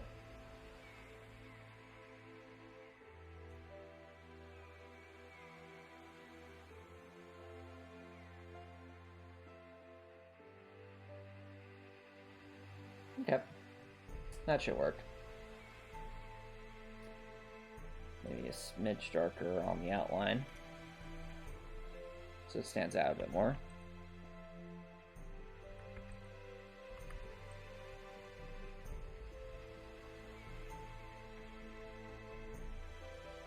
Yeah, okay, I like the darker outline. It helps it pop a bit more, while still looking like some kind of industrial something.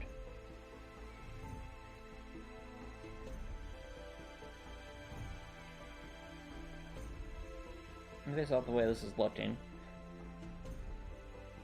I think the side platform up here might work if we made some adjustments.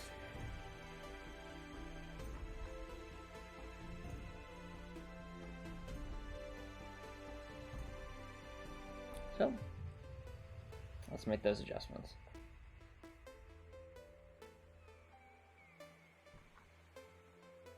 At least we have pump.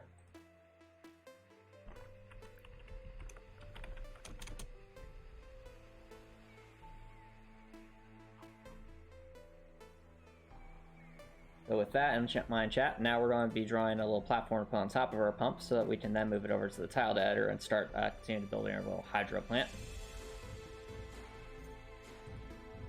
Let's grab us some of these horizontal platforms. When we're looking for level 2, we want these platforms in particular.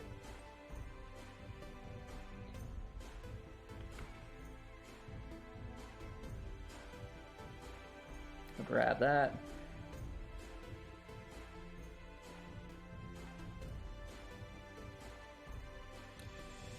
Move them down, way down here.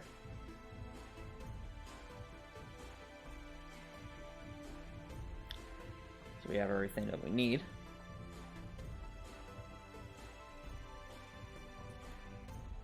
We'll grab the grading as well, since we will definitely need the grading.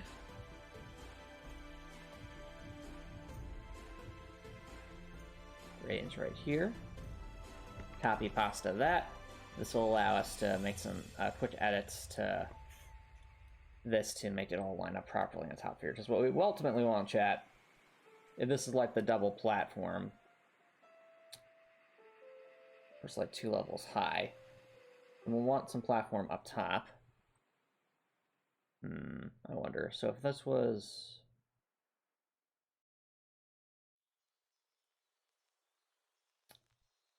Yeah, well, we should be able to make this work. I think. With some adjustments.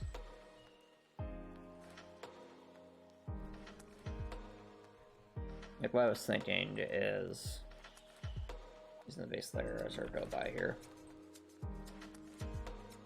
We have that there. All right. I'll tell you the truth. Basically what we want, chat, is to make it look like so that this section I'm highlighting right here would look like it'd be a flat walkable platform. In order to do that, we need to, I think, move this down a bit and elongate somewhat. So 1, 2, 3, 4, 6. 1, 2, 3, 4, 5, 6. All right. At least help with the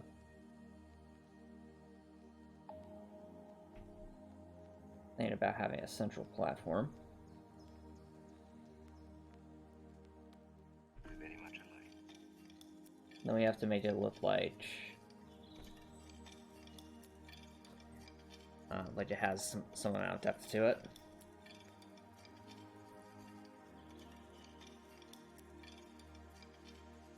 Remember all the happy times we had?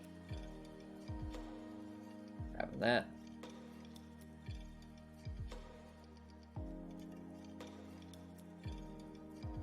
We'll actually need to do these in a line.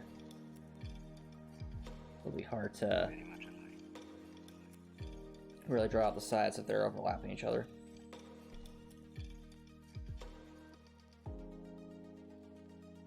Grab that.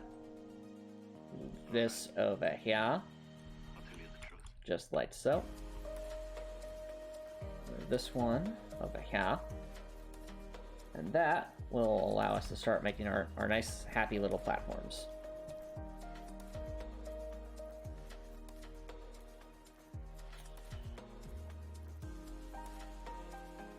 So first, delete those. Or not quite that, but delete those so it looks a little bit better in the background. Actually, no, I think that could work. Just do something like that. Yeah.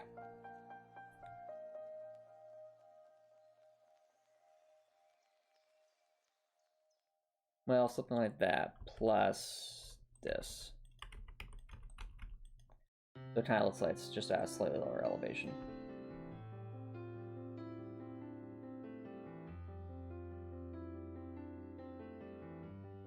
Uh-oh. I'm also realizing I might have hit something I wasn't supposed to. Okay. That works out.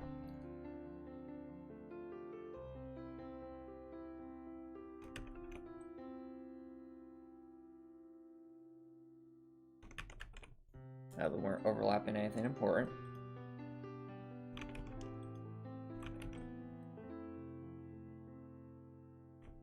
Right, the grading should be the same or similar to what it was before. So move this over here. You have some nice happy grading. And this over here, we also have some nice happy grading.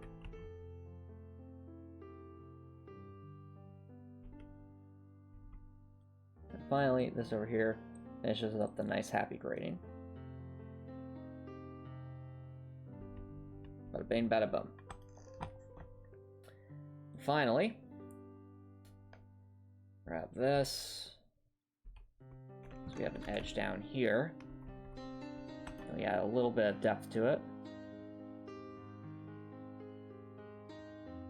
So in this case, drawing what we have down here, copy pastaing that.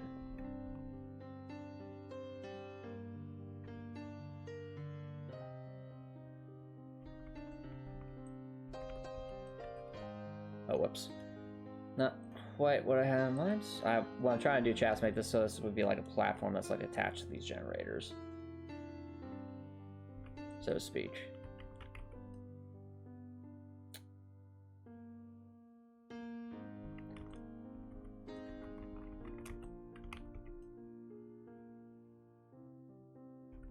Grab that. That down there.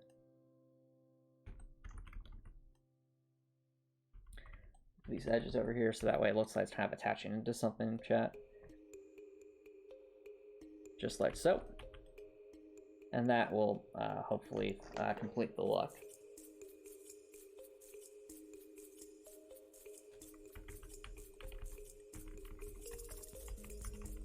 As a way to test this, we'll use the base of the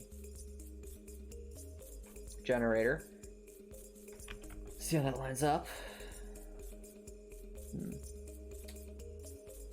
Alright. Not bad.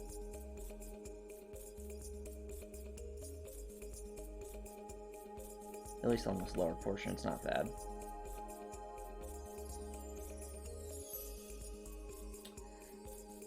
I think we could do a little bit better. Probably having these platforms be a little bit wider. So we have to be able to convince the player that they aren't falling off the generators.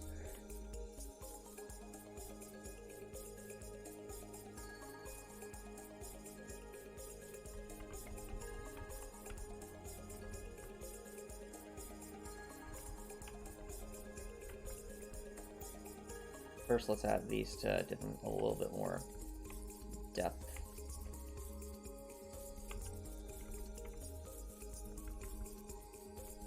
Then, move these up and down a bit.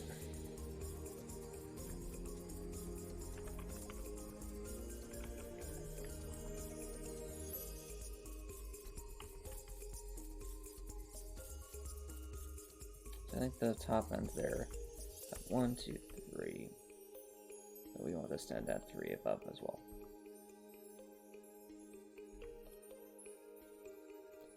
Grab this, move it up, down, sorry, down, up.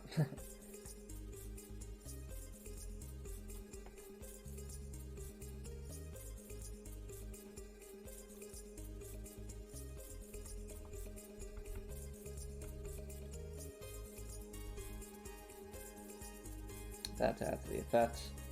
It looks like it has some depth to it. Then we'll grab the grading and use that.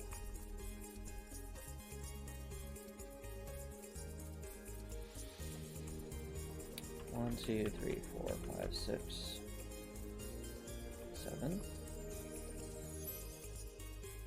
Copy paste the grading.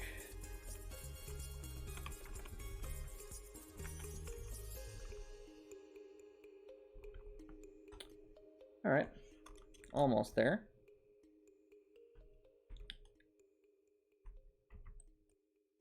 Just need to add this down here and stuff to the edges. So let's complete finishing touches.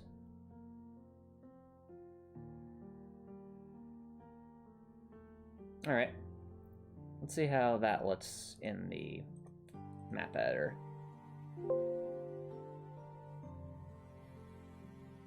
Alrighty. So first, our generators. Well, actually, first, platforms.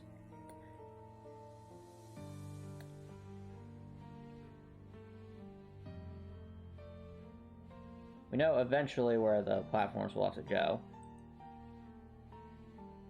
I should update to that point.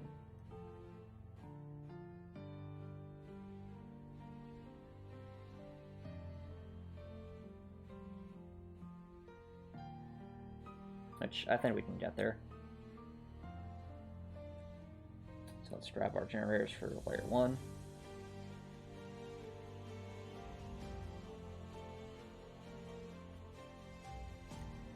Yeah, there we go. Look at that, chat. Well, almost. Almost.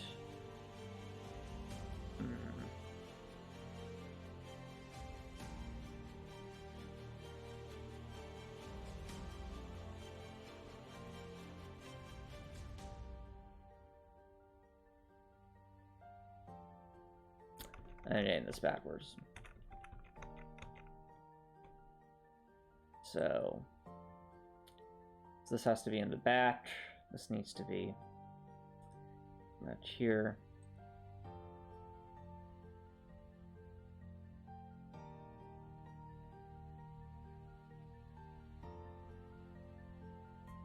And then this.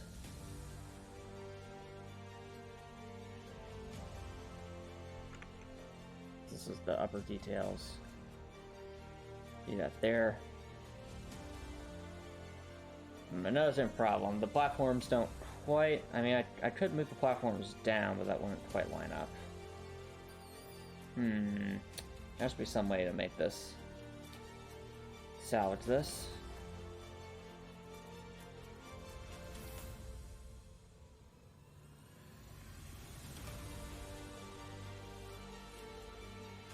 Guess we could have it via another metal box situation.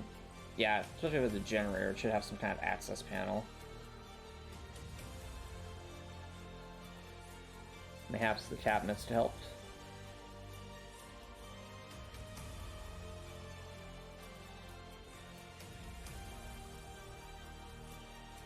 Yep, the cabinets followed by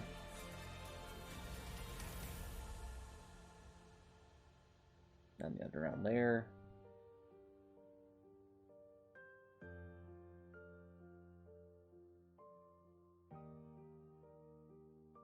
Underground details 1.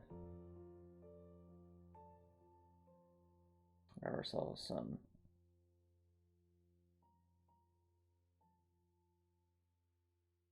stuff for the generators. Where are they? Oh, generators. They're there.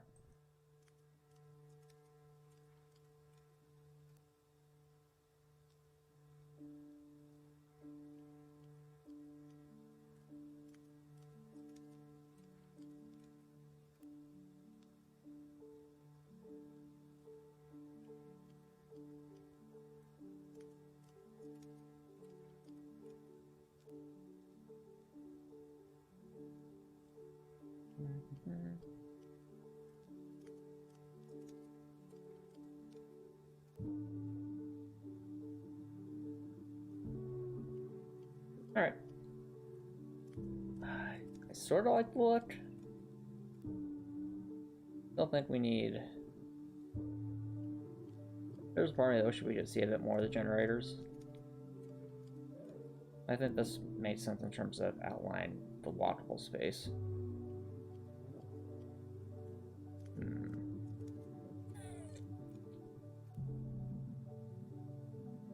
So we shift everything here up a little bit.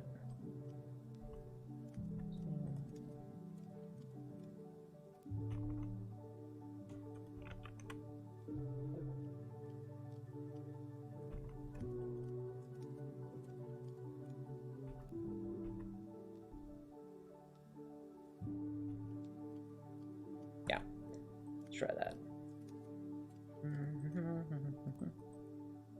All times. This. Yeah. Did copy.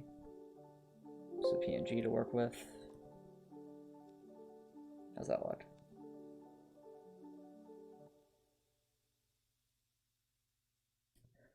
Alright, I think that looks better.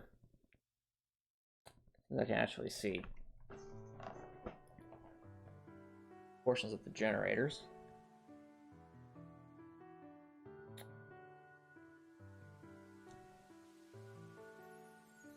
Alright, it still feels like we should have a solider platform for them to be on, though.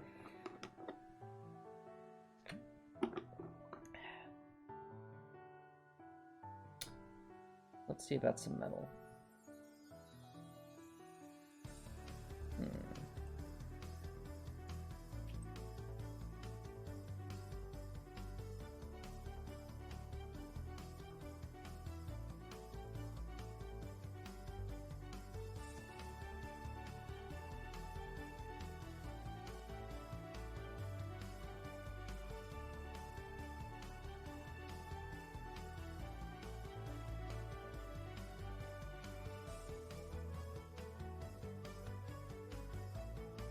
Okay, and then you have some piping to add to the effect of the generators.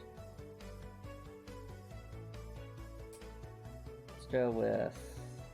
Where's my white piping? There they are.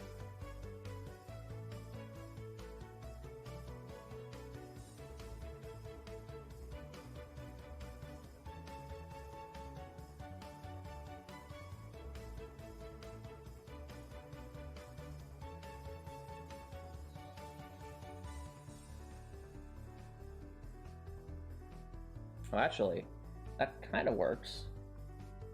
Just that there's no singular pipe there. I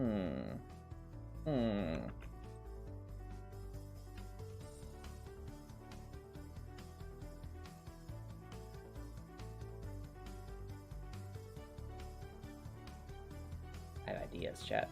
Ideas. Ideas. A bunch of pipes. Now that might be a little confusing.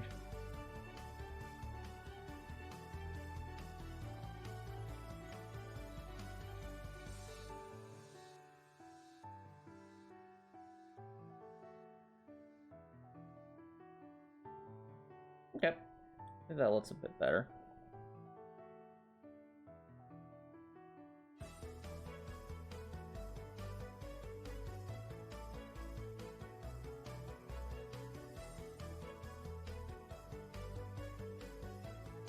Well, we should probably make a few adjustments.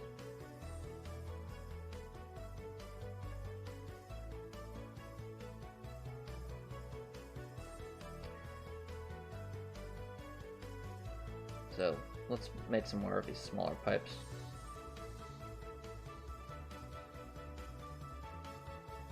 Which I think we do have the space for, thankfully.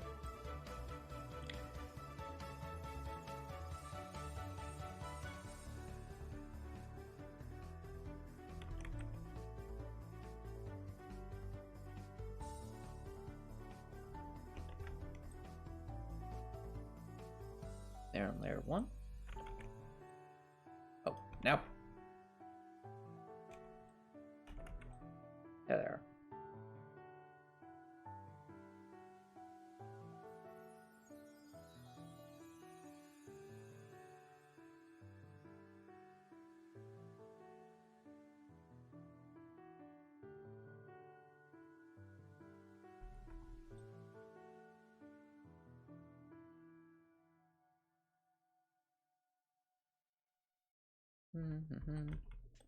What I'm doing now, Chaz, I'm making some angled pipes, so they look more like they're angled more towards the top before they begin moving down.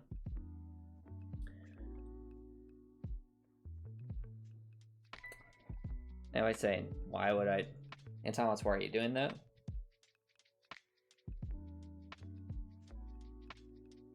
Doing that to create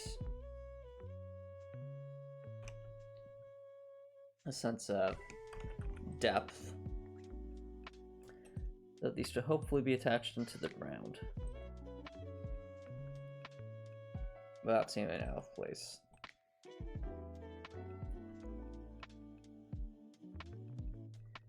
We have that, we have that. We just need one more open spot. I think we can get over here.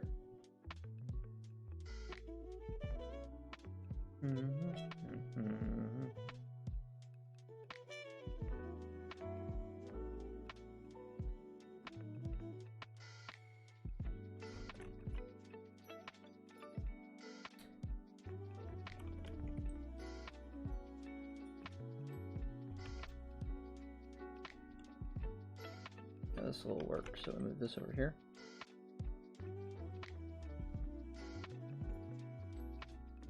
And we'll change the colors of the piping so it matches that when it's all connected up.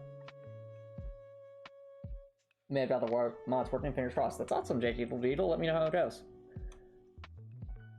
Hope it works out for you. So you can have all the explosions that you want in Kerbal Space Program.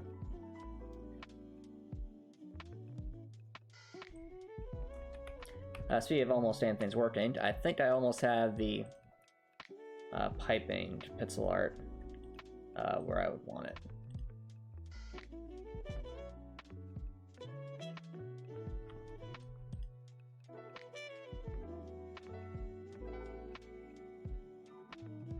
Right. Let me just multiply.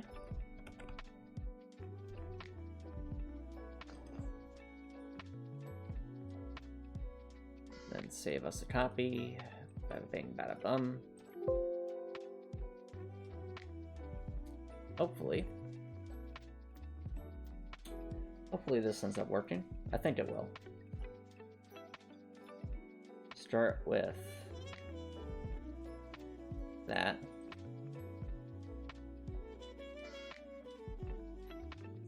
Switch over to that. Conclude with that. Oh yeah, that's way better.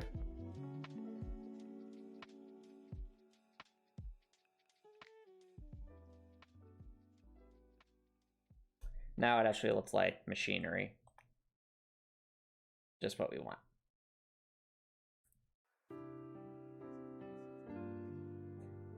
We could probably do piping over here as well.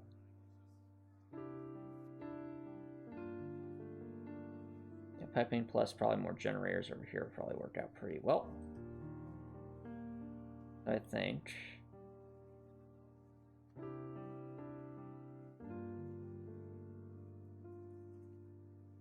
Grab this, put this there.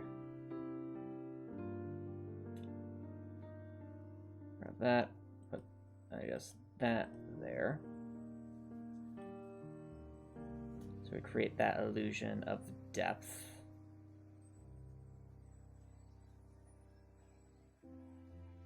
Grab our pipes. Put them here, that works out great. Grab the main grating. Right there. Alright, it's definitely coming together, chat. Then Rails details 1. Sorry, these details.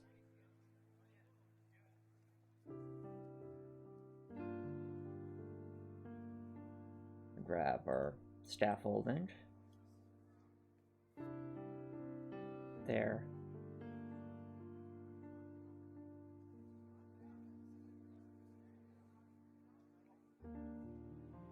Alright, that looks like it works.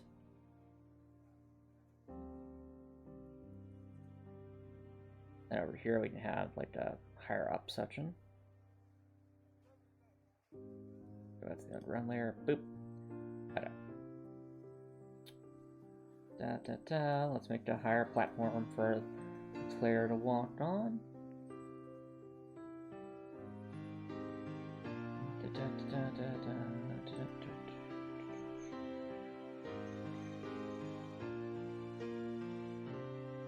It's all coming together quite nicely.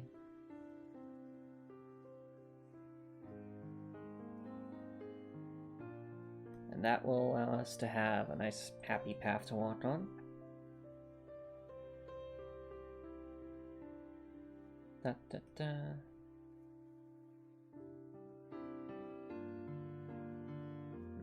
I think I drew something for that. Somewhere.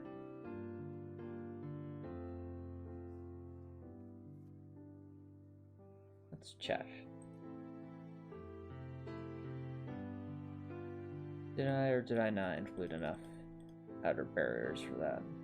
The edges.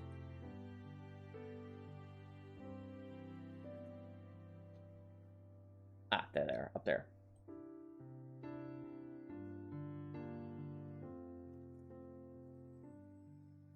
Perfect.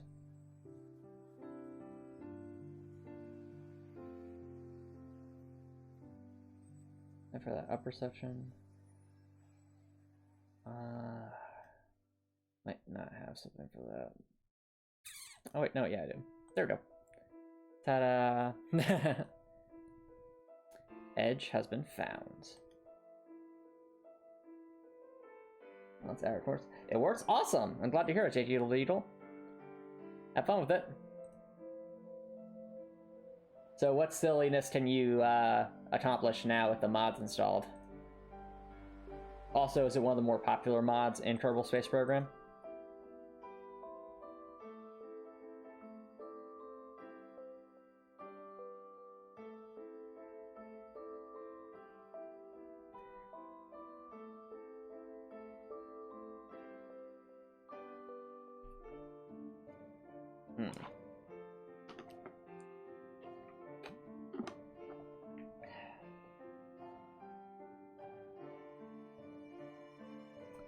We should have a metal door here. Our details 1. Where's my metal doors? There's a metal door.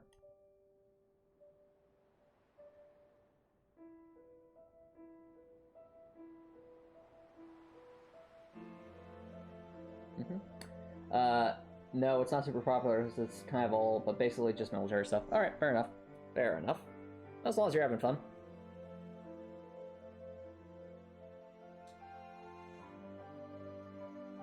Make sure we have our battery stacks now.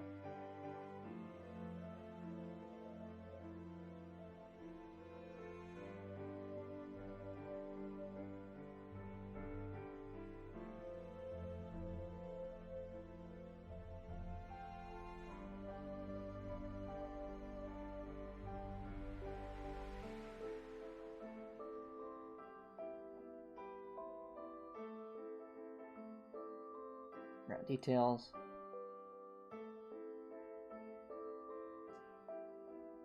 Have various batteries.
else in terms of branching out what's taking up power. And then we'll have the top sections, so just like the others.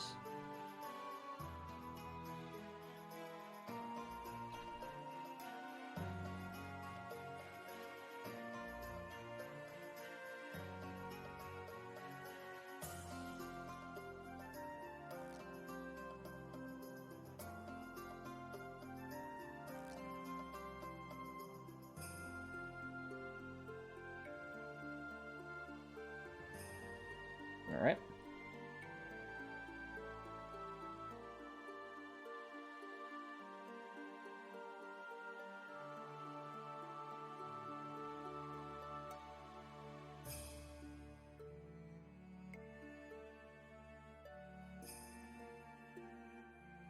There we go.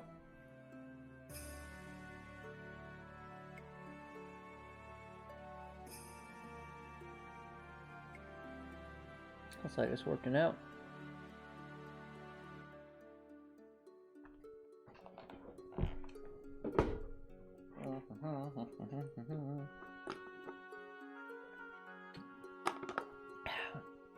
Alright, chat. I think this will be a good spot for a second break, so don't worry, guys. I will be right back.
Alright, chat. Welcome back, everyone.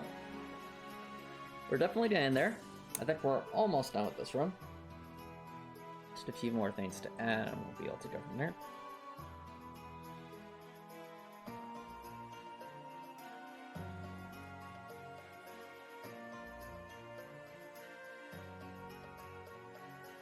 Probably almost wants to add grain on top of these batteries, but what would that look like? Not quite.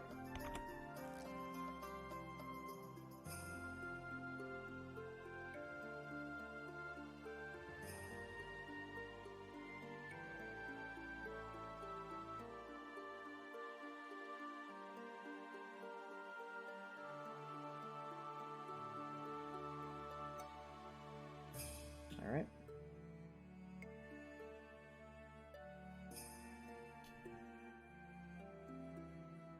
Then we'll move this over here.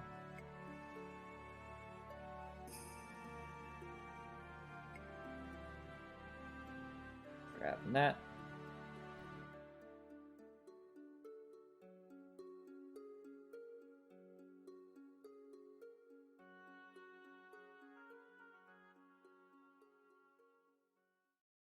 Grab our pipes and keep on going. Keep on keeping on. So that way, our little reservoir starts to look more like it. Well, as hydro plant more accurately.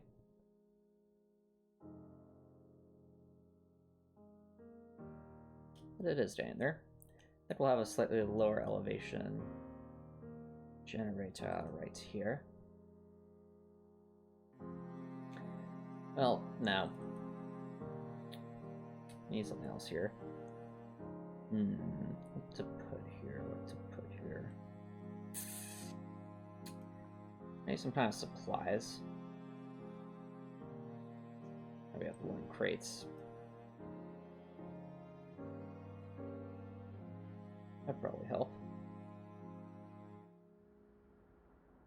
We need supplies, chat. Supplies! And either that or we go with pipes again. Pipes might... Well, actually, the pipes wouldn't quite work out here. The right elevation. We need something to put here.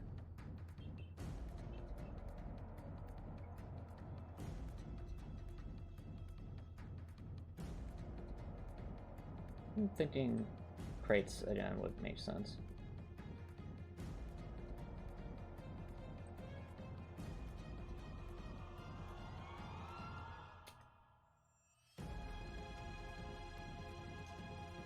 We had sufficient crates with some kind of material in there. Alright, makes sense.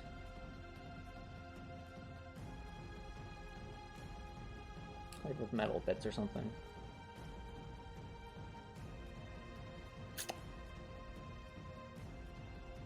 There are the canisters.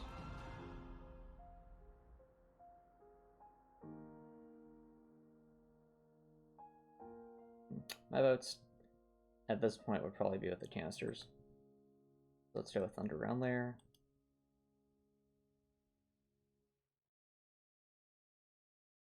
Grab ourselves some canisters.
Like a little puzzle trying to figure out how to make this all line up. No.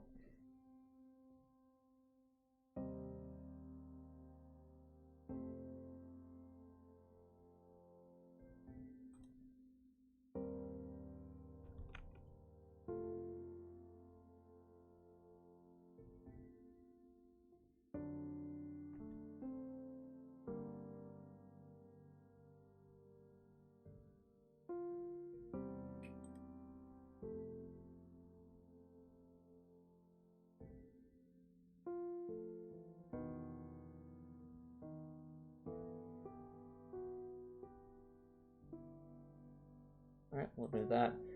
On a higher platform. Here and here. Okay, finally. That took a little bit. We made it work.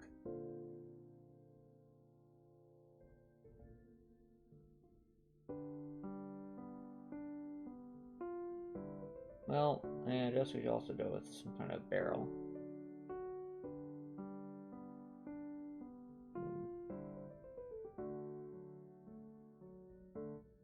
Or just add another details layer. A layer. 1, 2, 3. Okay.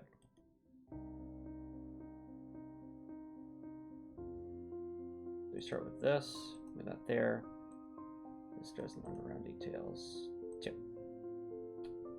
Then, also underground details too is this.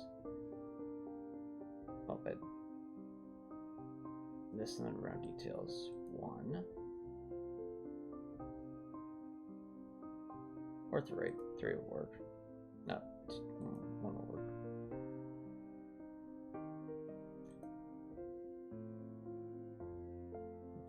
Goes here.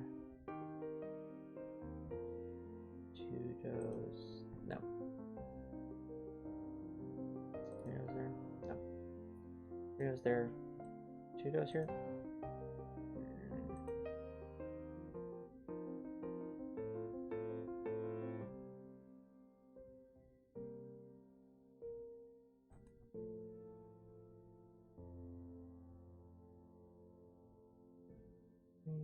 No.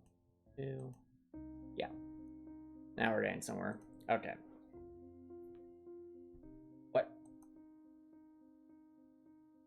Now we're getting somewhere. Now I have the 4 containers there that I want there. In the background, some wall.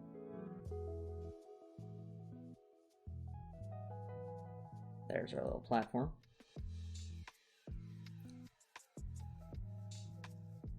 There.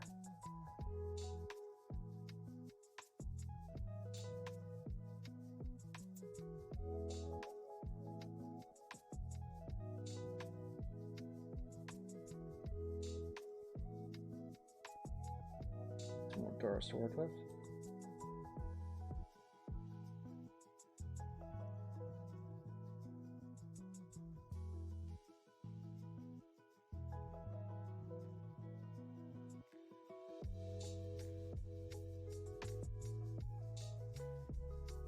I think I'll just put this right here.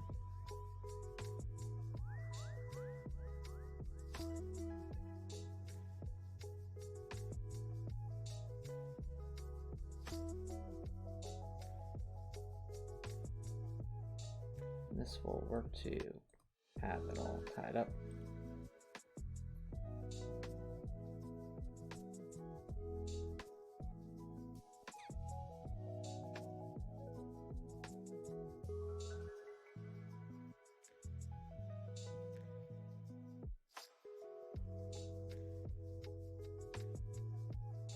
Alrighty. And just like that. And the last thing to add would be some kind of connection to represent the power going elsewhere. Let's get the grab us some pipes.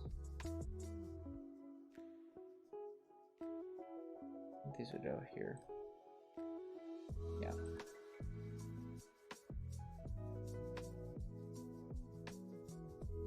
Well, actually, grab that. That looks better.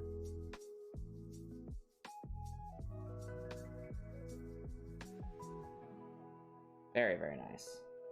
Very, very sleek look.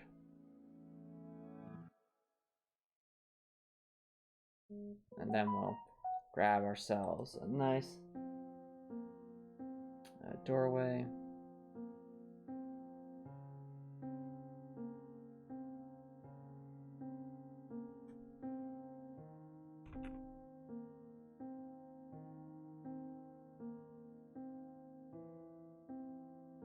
Okay, I think I mentioned a high voltage sign at some point. That's definitely something worth considering.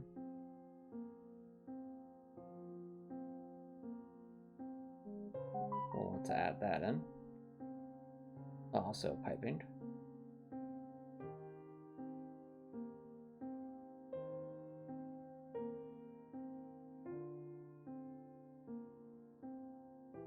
We'll let that up and go from here.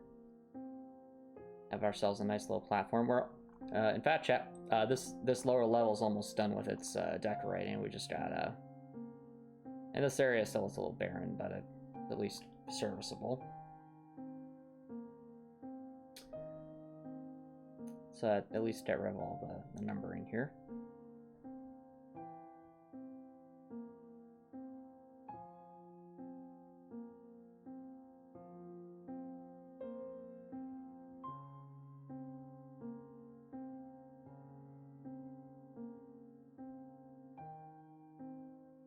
Yeah.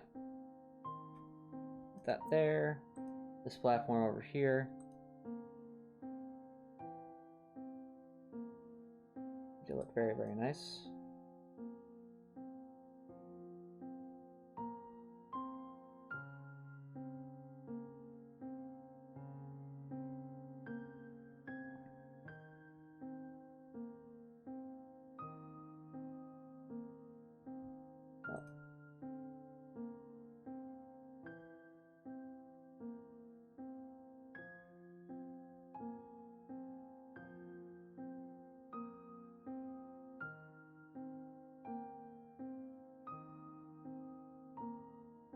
Grab the piping again.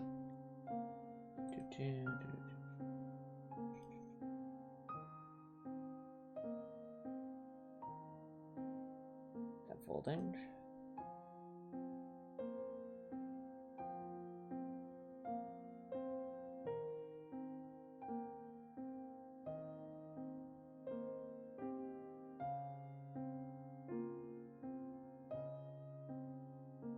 It's very clear where we can go and where we can't.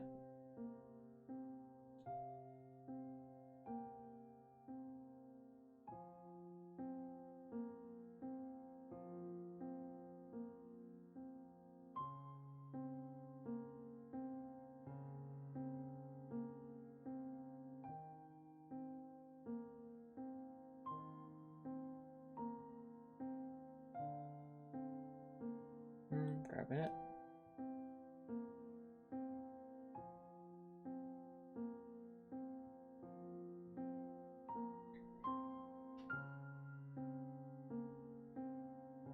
Not sure I like that better the other way.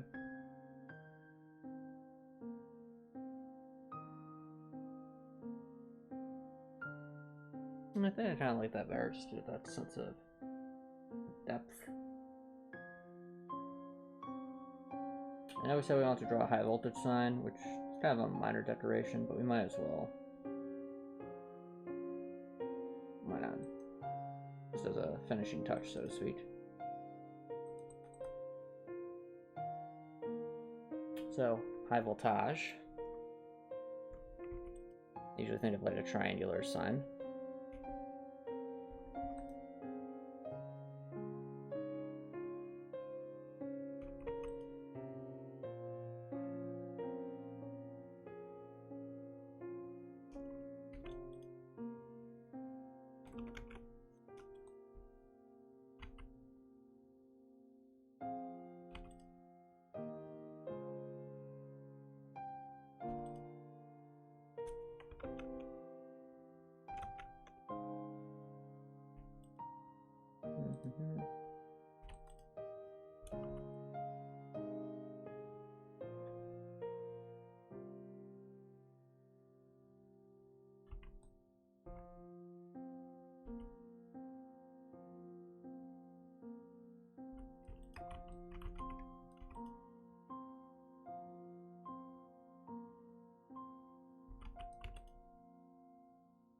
Keep it out a bit.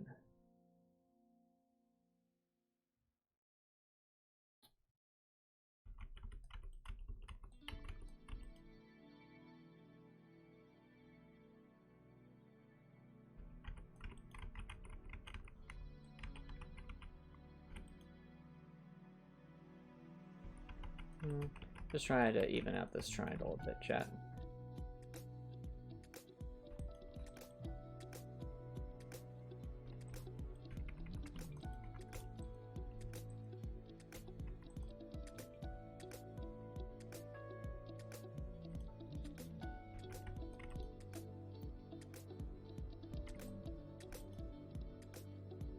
That's a bit too tall.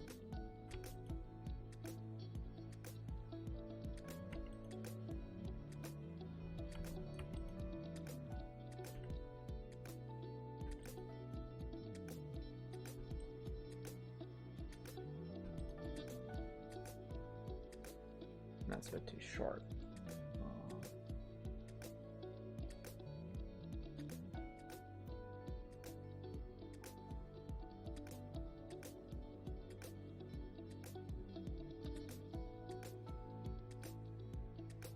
Okay.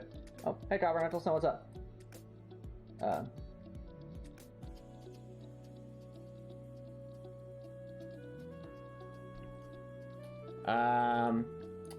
Well, first things first, Copper Nicholson. If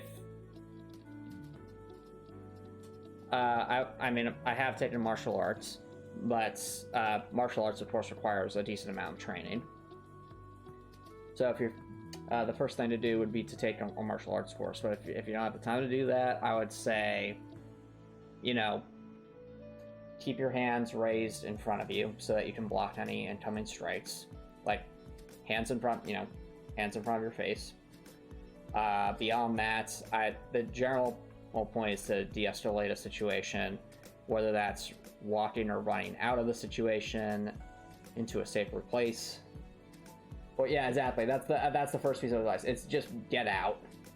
Like if there's a violent situation, getting away from the situation is the first course of action.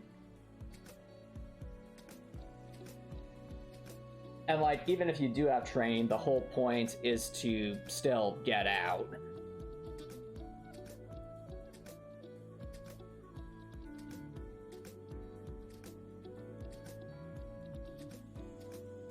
And if it's like someone's really coming after you, that's when you would take things to, I'd say to the police at that point.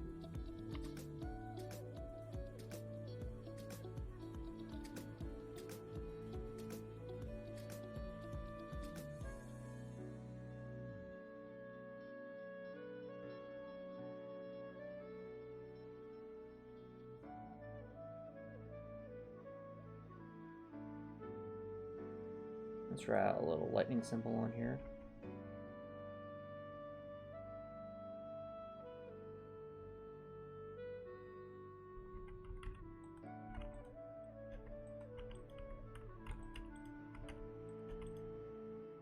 Oh, that looks perfect. Look at that, chat. You have a nice little lightning sign. Definitely gets the point across.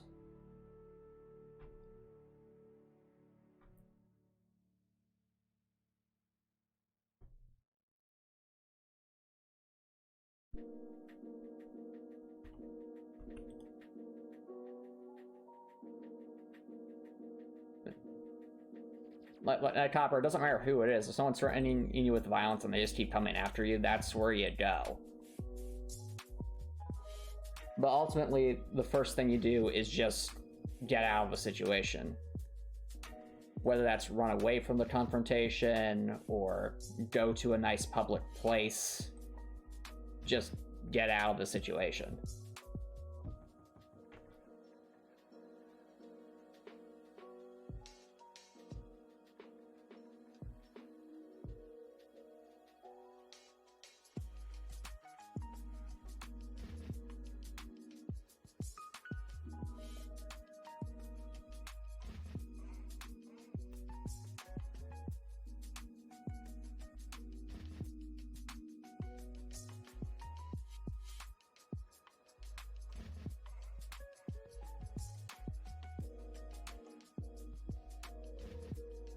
Alright, let's save that copy.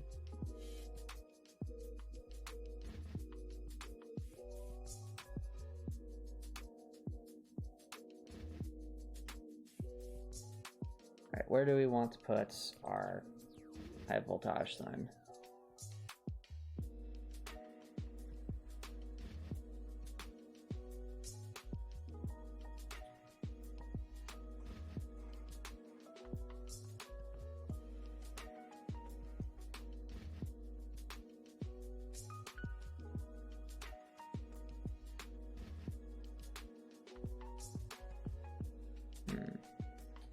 I think the best place to put a high voltage sign. I'm thinking...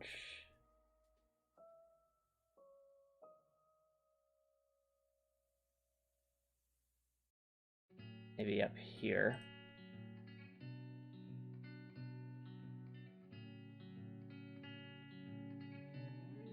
As well as maybe on here. Yeah, ground details 3.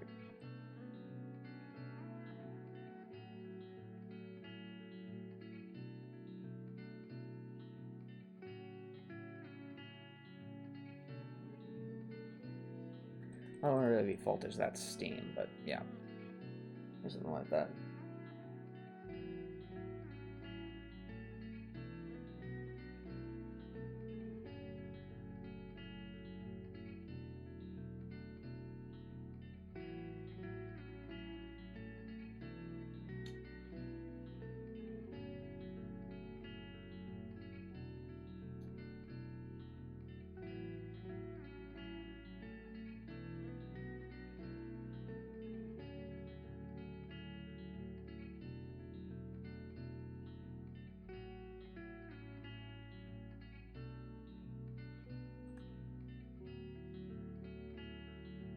Actually, maybe we put the high voltage sign there, because that'd be the main area of concern.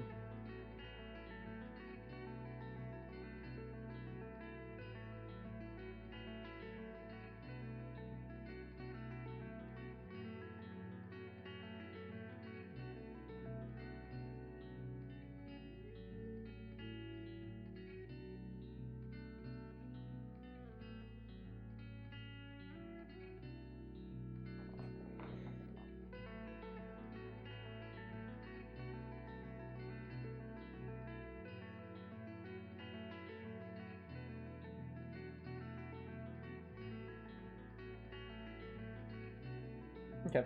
What do you think of that, chat? Do you think that's a good use of the high voltage sign? Since these are like batteries.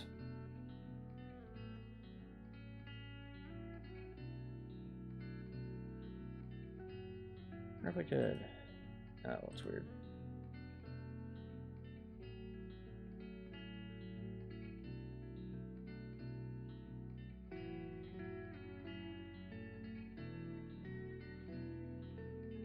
I think it makes sense to put them on like the panels or areas that might have a lot of wires.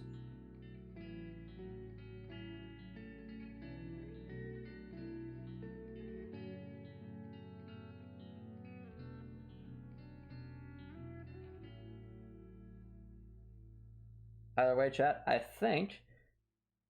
honestly, I think this room looks really, really good. Like, I like the theming here. Definitely feels unique from the other rooms. Which was a key thing to look for. So you have key things to look for. Definitely need some moss in this area. So boop, boop.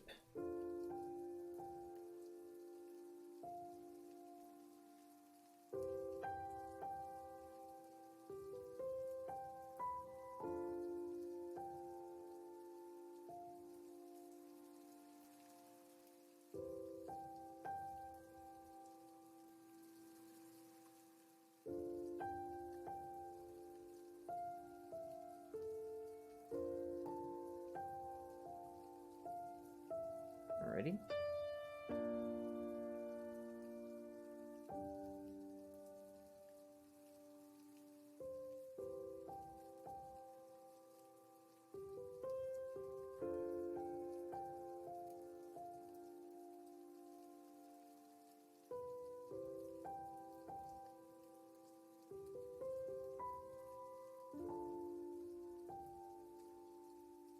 Those details.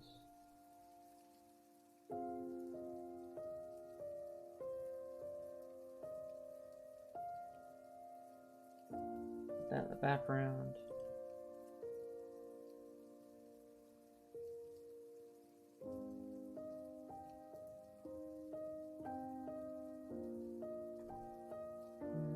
Where's that grate? Right, there it is.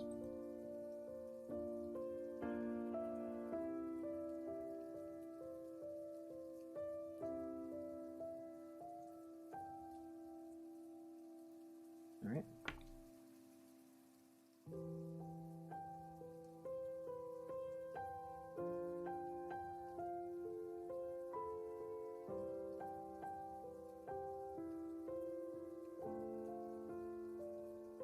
Put that there. There'd probably still be moss up here.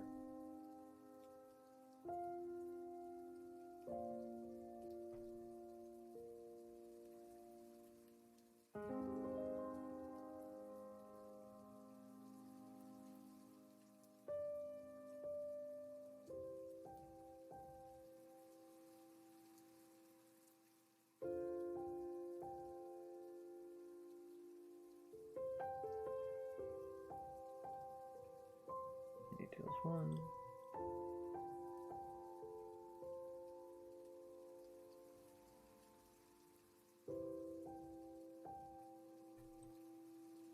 So much moss, so little time.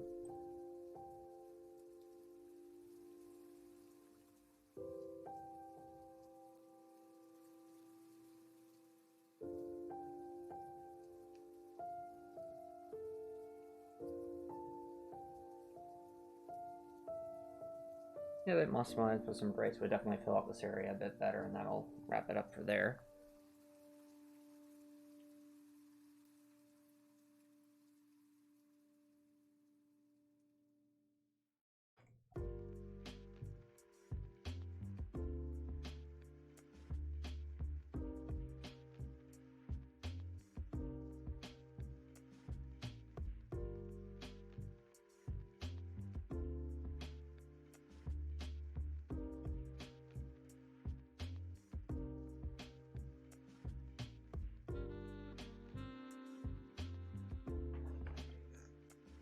Okay, so we have those rates placed there.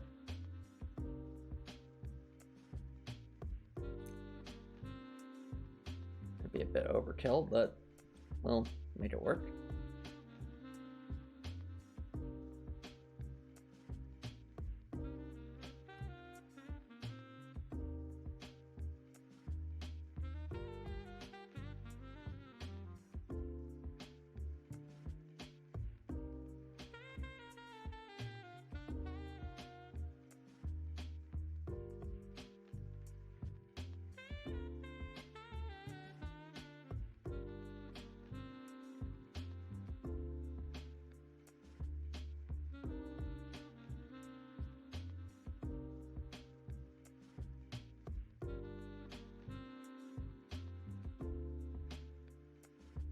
Alright, maybe put that there.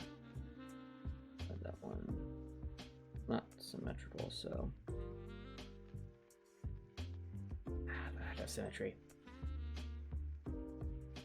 Oh well.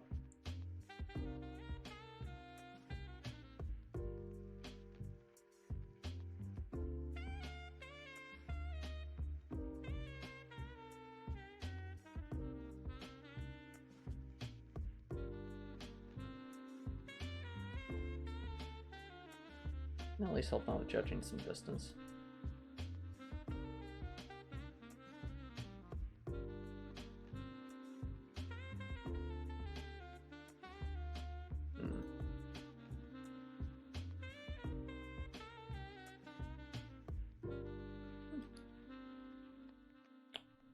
I just think of something, chat. Let's make an adjustment to that one. Or make a variant of this gradient, the smaller one. Yeah, that one. Let's see here.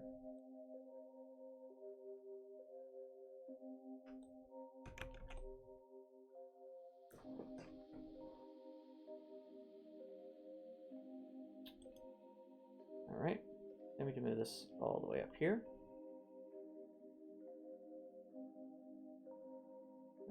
There. Grab this detailed layer, and we'll basically make an open drain. Give a nice little reason for why that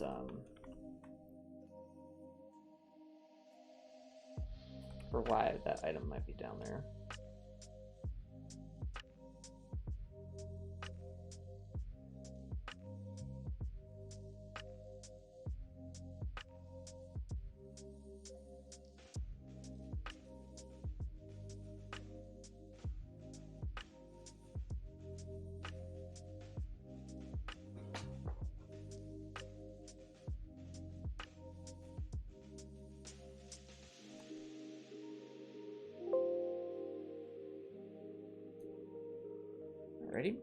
Let's grab that.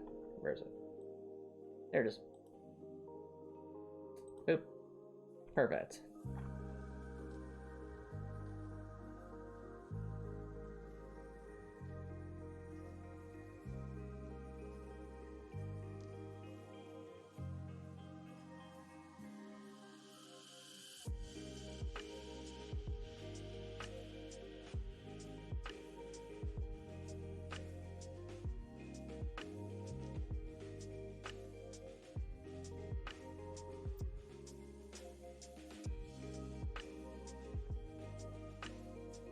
Alright, now it seems like it's coming together. Yeah.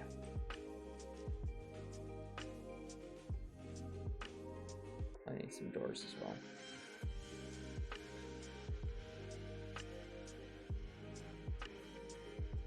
Door here.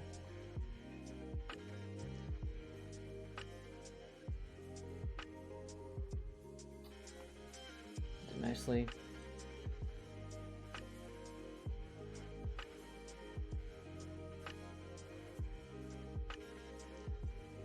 First we do it with another metal door.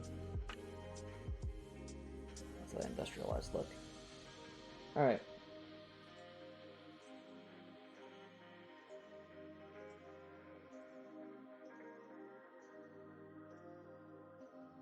Alrighty.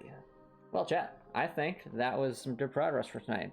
I mean, we started the night with having to make some adjustments to the first level up here, as you can see. So, moving some things around a bit. And then we started working on some new areas down here. Now, what once chat was a, you know, we had all like those numbers and stuff. That shouldn't be there. Why is that there? Where do they even come from?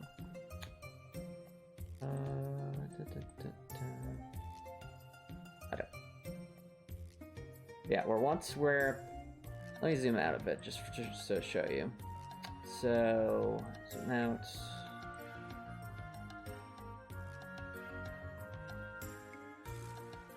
This entire lower portion, which was definitely the biggest of the tile maps we have to make. I mean, look at that, chat. Look at it. It's glorious. See how it's now finally an actual map instead of just a bunch of numbers? And it has character to it, too. I love it. Our nice, big maze of a... Well, I say maze jokingly. It's not really a maze. It's just lots of tight Metroidvania circular level design. But still, I'm excited. So, all that leaves, chat, tile mapping-wise, for the demo is the lowest level. So there's a floor beneath this that we need to do a little bit more tile mapping for. But we can save that for another time. Let's go back to normal size. Anywho, I am going to start wrapping things up right here. So, if you're watching this on Twitch, feel free to stick around for a raid. But if you're watching this on YouTube and you like what you saw, please consider subscribing on YouTube. It's free to subscribe on YouTube. You can always change your mind later. It's real issue support. If you're watching on YouTube, I hope you have an amazing night.